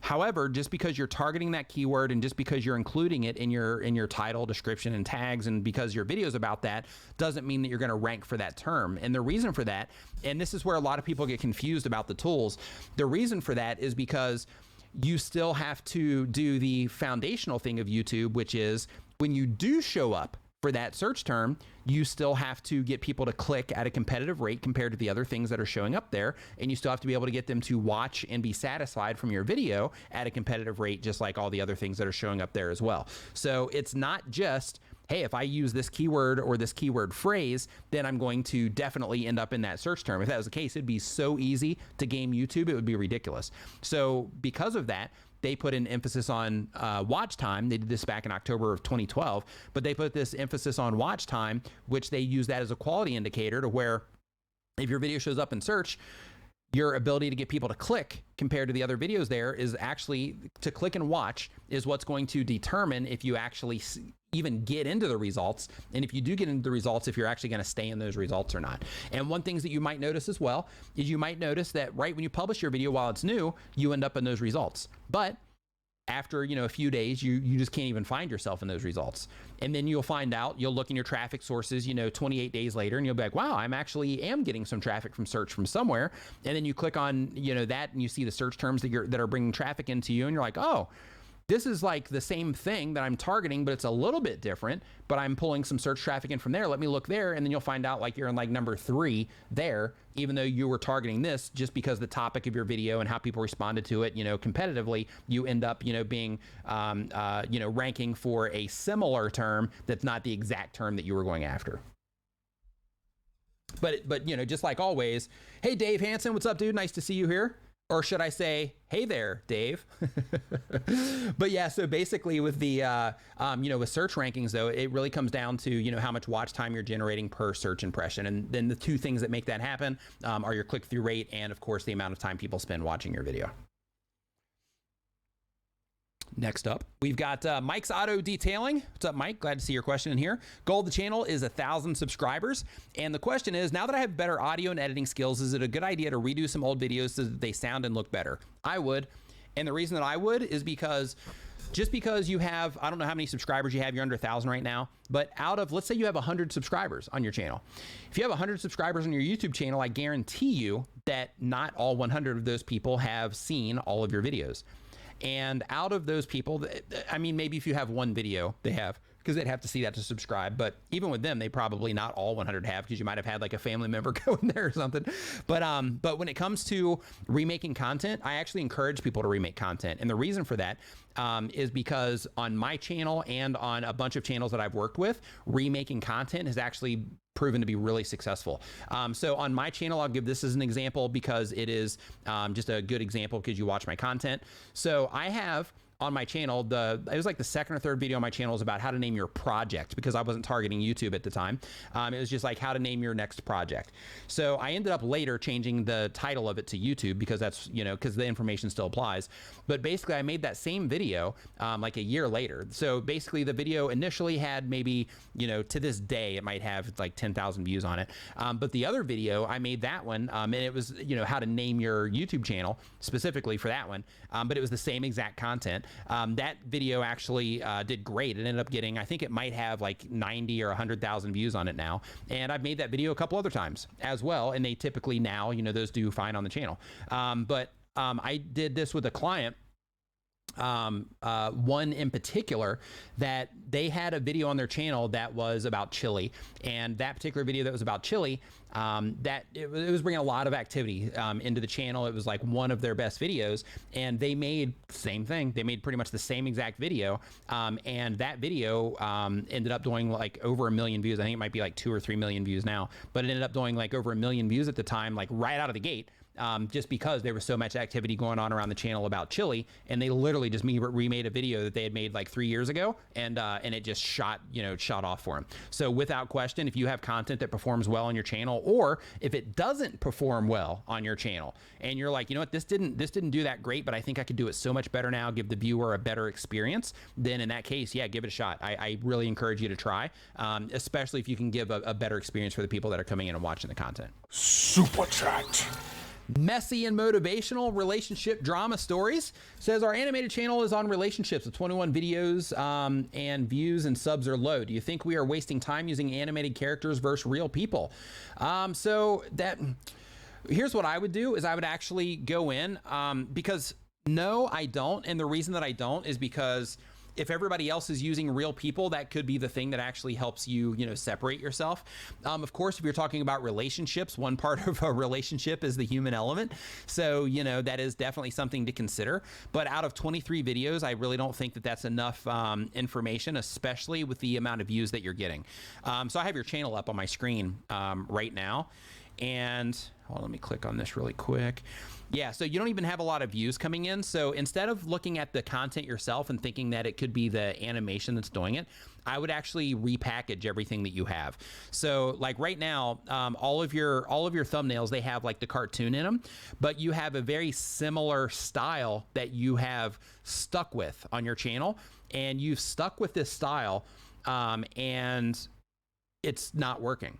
So because of that, I would experiment with making a bunch of different types of thumbnails. So you can still stick with the animation, but I would try different types of thumbnails. So a few things I want to bring to your attention really quick are basically you have in your thumbnail, you'll write like an entire title out in your thumbnail, like 5 signs that your relationship is moving too fast.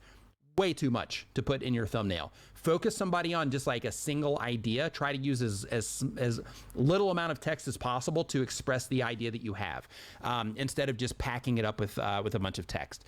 Also, what I want you to do with your thumbnails in your case is I want you to upload, or not upload, but basically search for content like yours on YouTube, and look at their thumbnails and see what it is that they're doing, and try to think of what it is that you can do with yours to make yours competitive with theirs, because your actual titles are fine. Like you're doing okay there. But I think that your thumbnails definitely are, they could definitely use some work in terms of, they're just, I don't know. I mean, I'm not looking for relationship advice. So I'm not like I'm not like your target audience, but I can say that your thumbnails without question need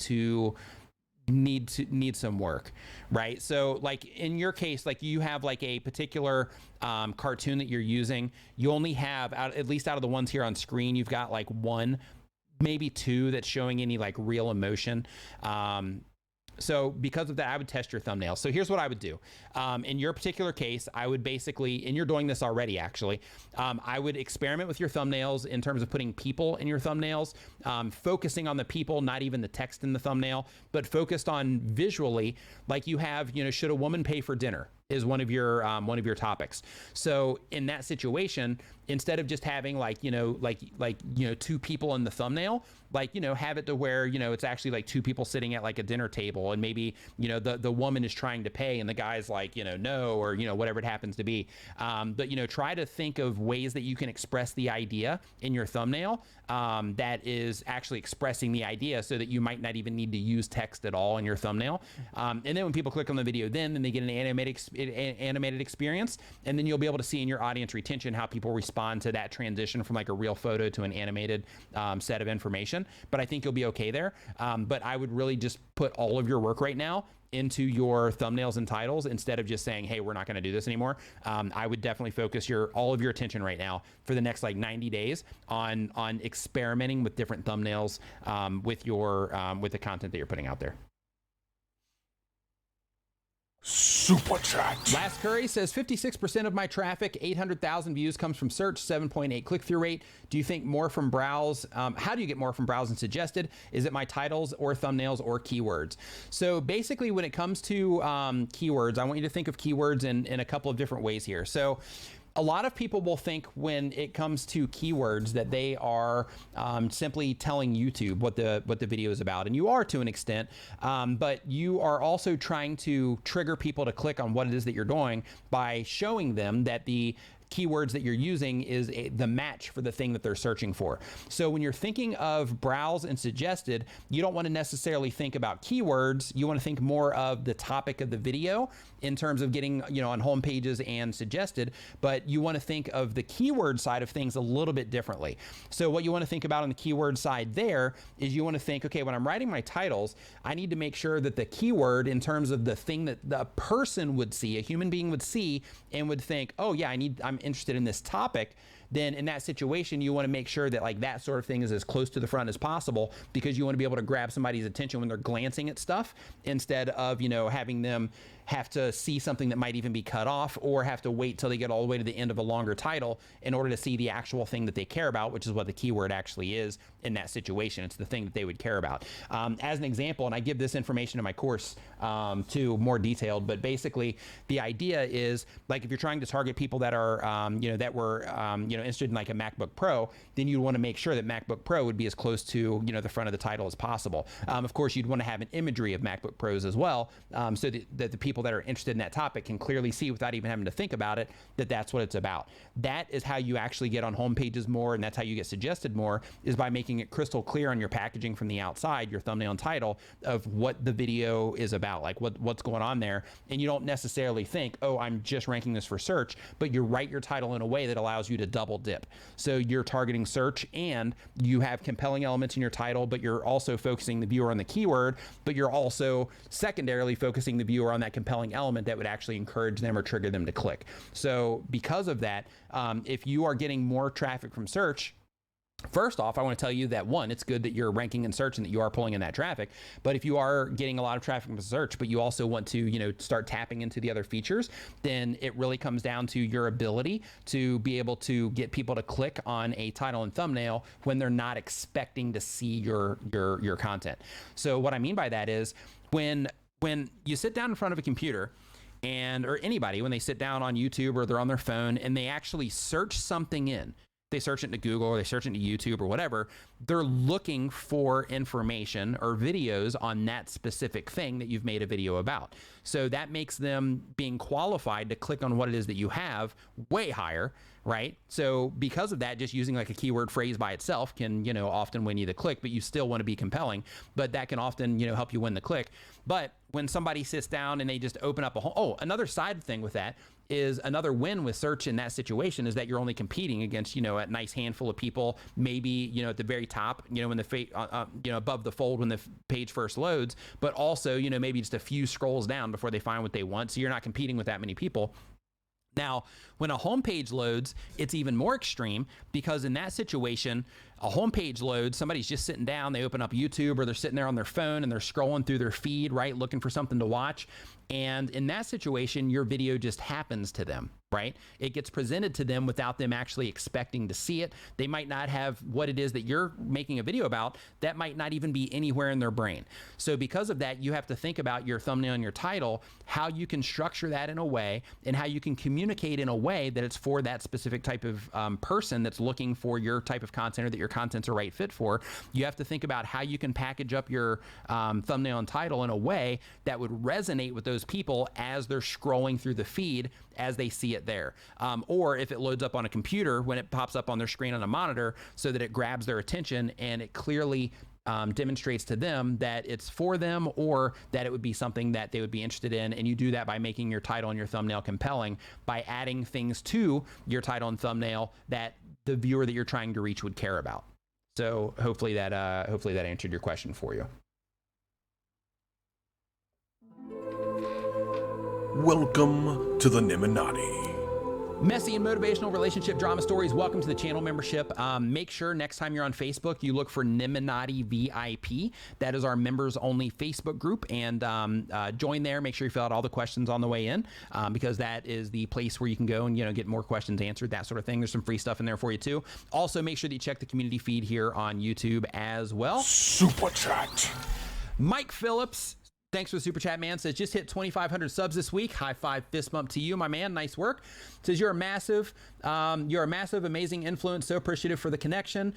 Design best practices. You're the best. A very genuine good dude. Appreciate you, Nick. Not sponsored. Thanks, Mike. I appreciate that, man. Congratulations on your success there. It's been awesome having you as part of the community. Awesome hanging out with you at Vid Summit as well. Okay, next up. We've got Josh's Industrial Maintenance. Okay, yeah, we got that one. Better audio editing skills. Okay, Josh's Industrial Maintenance says that they have a tool review channel, and the goal of the channel is to fill a gap that no one is doing to help others. That's cool. And the question is, how do I structure my videos when I do tool reviews, like part 1, 2, 3, and end like X? So what you want to think about is, when you're structuring your YouTube videos, and this is for everybody, when you're structuring your YouTube videos, the very first thing that you have to do, especially if you're just getting started, is you have to have just like a basic structure that you can start building everything around, so that once you start getting data, you can start modifying from there. So what that means typically is, if you're doing tool reviews, that your video would typically start up, and when it starts up, you would let them know that you are reviewing that particular tool, so that you are basically, they clicked on a thumbnail promising a tool review, you're just reminding them or letting them know or assuring them that they are in the right place. They're going to get a review of this specific tool. Now, you can take that a step further by saying things like, okay, in this video, we're going to be reviewing, this iPhone 11, but there's some really crazy things about this iPhone 11 that I didn't even notice until I actually started putting this review together, and you're going to want to stick around for that. So let's get into the thing. So what you're doing in that situation is you are basically telling them, like, hey, we're getting ready to do this review, but you want to make sure that you're watching this because there's some stuff about this that that I'm going to share with you that you might not know or that I didn't know, right? So it's kind of like wait a minute, is this thing that he's going to be sharing, is it good, is it bad? But the idea with what it is that you're doing there is it's called a hook, and you are basically trying to grab their attention when your video first opens, and then you're telling them, again, you're reassuring them what it is that they're going to be seeing in the video, but you are also going to be teasing them a little bit with a, like, hey, this is what's going on, because you're wanting them to think like, oh, wait, there's something else that I'm going to need to make sure that I'm knowing here within this review. I need to make sure that I'm sticking around for, that information as well. And then from there, you can get right into the video. You can literally start, okay, so this is an iPhone 11. I liked it since I've gotten it. A couple things that I don't like is that, because this is exposed down here, I'm always paranoid, because the cameras are exposed. And since the cameras are exposed, they sell little things that you can use to cover them up. And, I don't want to do that. In my particular case, it's kind of inconvenient. And since it's inconvenient, I don't have it on there, but I'm always running the risk of actually scratching these lenses. And that's actually one of the things that I really don't like about this. So if you're considering getting one of these, one of the things that I want to bring to your attention is that maybe, even though, this wide lens might be really cool, or this telephoto, whichever one it is, might be really cool, if you get one of the lower models where you only have 2 of the cameras, then you wouldn't have to worry about, scratching, as much, because you wouldn't have as much exposed surface area. But one thing that you can do if you are wanting to get the version like I have is just, it might be a little bit inconvenient for you, but, you do want to try to get one of those covers if it's not going to bother you, so that you can make sure that you are not,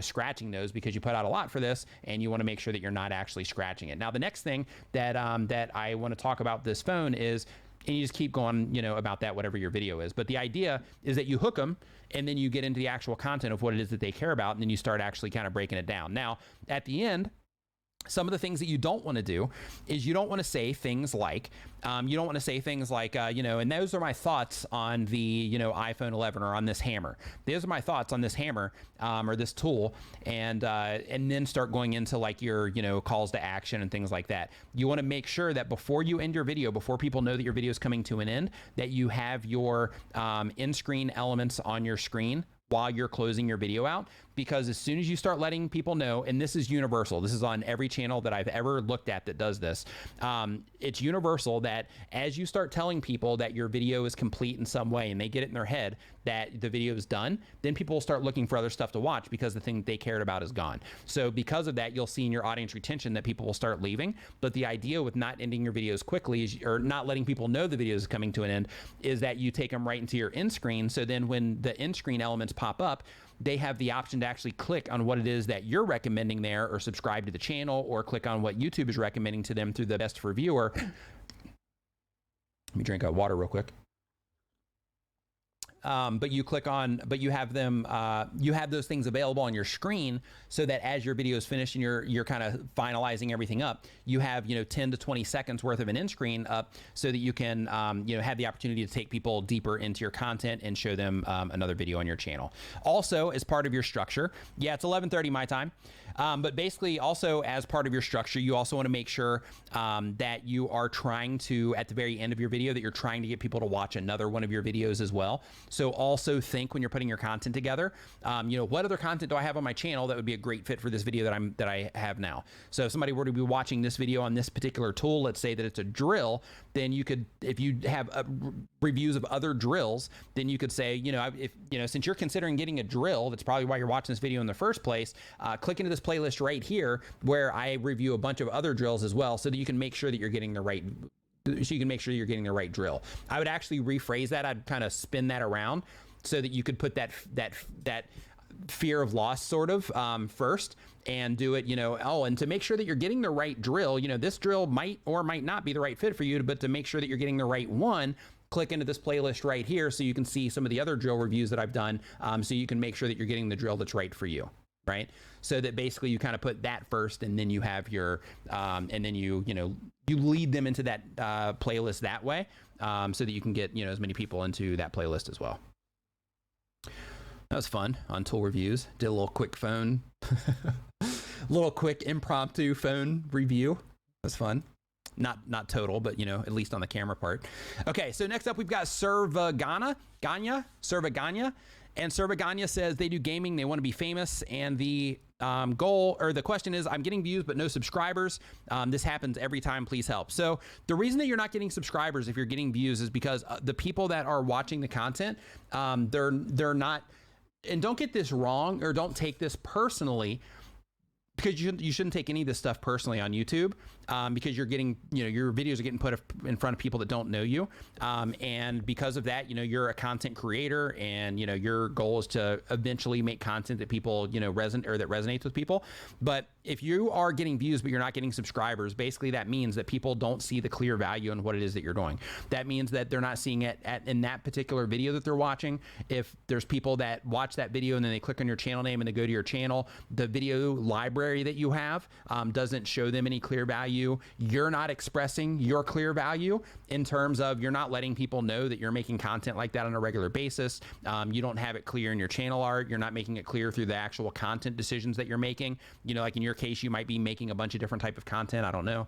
But those are one of the things, if you are one of the people that are making a bunch of different types of content, but people aren't subscribing, that could be, one of the reasons, because you're not making something, you're not being consistent with what it is that you're putting out.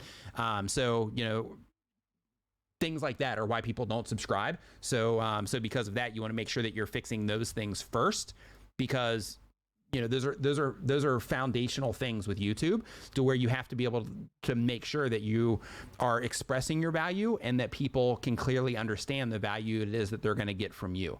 And the better you get at that, the easier it's going to be for you to convert viewers into subscribers. Super chat.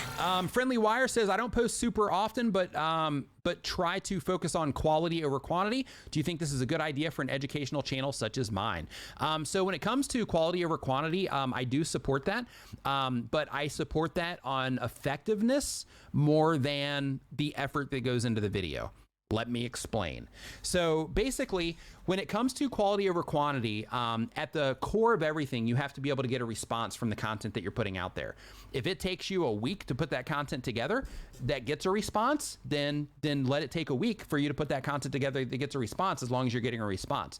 But if you are putting content out and it's not getting a response, then the effort that you're putting in doesn't necessarily equate to a reward in terms of people, coming in and watching the content. So because of that, you might want to think, all this time I'm spending on this video, if people aren't responding to it, maybe I should give myself a deadline of half of the time, and whatever I get done with half of that time, of course it has to be a complete video, but maybe I don't add as much B-roll or as much graphics to it, or maybe I don't go as in-depth on a concept and I make the content more bite-sized. But basically what you want to do is you want to start experimenting with how it is that you're actually putting the content out until you do start to get a response. Now, if you do already are getting a response and people are coming in and they're watching your videos, they're enjoying your content, then you have that part down. So the quality side is working. So what I recommend that you do there, if you are wanting to put out more videos so that you can, increase your opportunity for getting in front of more people and things like that, then in that situation, what I would recommend that you experiment with, and this is what I did, is I would recommend that you experiment with starting to cut back on some of those things that you think are quality. So for me, one of the things that I used to do on my content is I would put tons of graphics in there, tons of graphics. And when I was first getting started, I thought that was a requirement, right? Like I'm like, okay, hey, if I'm going to keep people watching, I need to make sure I'm adding these graphics because my stats at the time, reflected that. But as I got better at actually presenting my content, I started noticing, because I started, being like, hey, let me not put as much time into this. Let me actually use less graphics and, see how that works out. And I started testing that, and I found out that it didn't matter if I used as much graphics in my content or not. People still responded to it pretty much the same. So because of that, it ended up saving me tons of time in the editing process, but viewers were still getting a similar value out of the content that I was putting out. Now, what we do is we use graphics only when it's necessary to show people what it is that we're actually talking about, because words aren't enough. So what that's done is that's taking the editing process from a very long time in order to create a quality product down to a short time that still creates a quality product that people get tons of value out of, but without all the extra stuff that I defined at the time as a quality video. So what I recommend that you do in your situation is experiment like that and start, kind of pulling back a little bit. Because if you have an educational channel and people are coming to learn, if it's required to visually show them, then in that case, then yeah, you're going to have to spend that time. But if it's not a requirement, and some of the things you talk about, you can just talk about without, having a lot of stuff on the screen and things like that, if that's what's taking you time, then in that case, then start experimenting with taking some of that down a little bit so you can get out more content if that's what you're wanting to do. Now, if it's something on the other end, like let's say that the quality comes from your planning process or your scripting process, then in that case, that's a different thing, because that's helping you make a really good video, because you're clearly getting the information out there and things like that. So what I would experiment with there, if you're trying to speed things up, is if you're doing educational content, there's a really good idea, or there's a really good chance that you're probably, you probably have a lot of really good information inside that you can recite, even if you don't have it fully scripted out. That's how you actually write those scripts. So I would experiment with actually not writing scripts. So what I mean by that is, instead of writing out like a full script, right, and saying things word for word, if you happen to be doing that, I would experiment, and this is for everybody, I would experiment with writing bullet points first, right? Try to wean yourself off. But I would experiment with writing bullet points with notes. So it would be like, this is the bullet point. I'm just going to freestyle and talk about it. And these are notes that I need to make sure that while I'm talking about it, I am, mentioning these, particular things that are like core elements of, this particular thing that I'm going to be talking about. And by doing that, then you'll help speed up your scripting process as well, because then you'll get really good at actually freestyling the information and sharing the information that instead of having to, script everything out. So, of course, it's going to depend on, how you're putting your content together and where that bottleneck is that's making you take a while with the content. But I really do think that balancing quality with quantity is the ultimate win, because then that allows you to upload more content, but it still gives a great experience for your viewers, and it allows you to still create content that you're proud of as well. All right. So we are rolling on midnight here. So I just want to thank everybody for hanging out in the chat. I hope you learned something today. I hope you got some value from the live stream today. I'm going to go into the kitchen and make some food, grab some food here, my midnight snack after my live stream, kind of wind down a little bit. So I just wanted to say, thank you for everybody for hanging out in the stream today. Hope you learned something. Mods, you were out there slaying today. So, I really appreciate, all you guys, holding it down here and keeping everything clean for us here in the stream as well. D, man, Again, my brother D here in the chat, he's like a few hundred people away from 100,000 subscribers on his YouTube channel. So if you want to learn all of the mobile sides of being a content creator, how to do all this stuff on your phone, definitely make sure that you subscribe to D there as well. But super pumped to announce next week that he's crossed over 100,000 subscribers. So pumped for that. But yeah, so everybody, hope you got some value out of here. Hope that you got your questions answered. We'll be here again next Saturday, same time, same place. So make sure that you swing back by next Saturday, and I will see you then. Super Chat. Pat Flynn, thanks for the super chat. Glad that you enjoyed hanging out as well. Pat, man, if you haven't watched his stuff, for all you people that have been, submitting the questions about generating income online and generating income from your YouTube channel, definitely check out Pat's channel, because his entire channel is about generating income from the internet. So if you're one of those people that have answered or that were asking the questions about the income here, make sure that you check out Pat's channel as well. He actually has an income stream that he does every single day right now, where he shares tons of great, valuable information as well. So make sure that you're checking him out as well, especially if you're trying to generate income from what it is that you're doing. So again, thank you everybody for hanging out. Hope you have an awesome rest of your week. Stay safe out there. Things are getting kind of crazy. Stay safe out there. Keep your head up. Try to stay positive the best that you possibly can. And I will see you next Saturday. Thank you for hanging out, and I will see you next time. Thanks for watching Nimin Live, brought to you by TubeBuddy. Remember to follow us on your favorite social media platforms. Have a great week.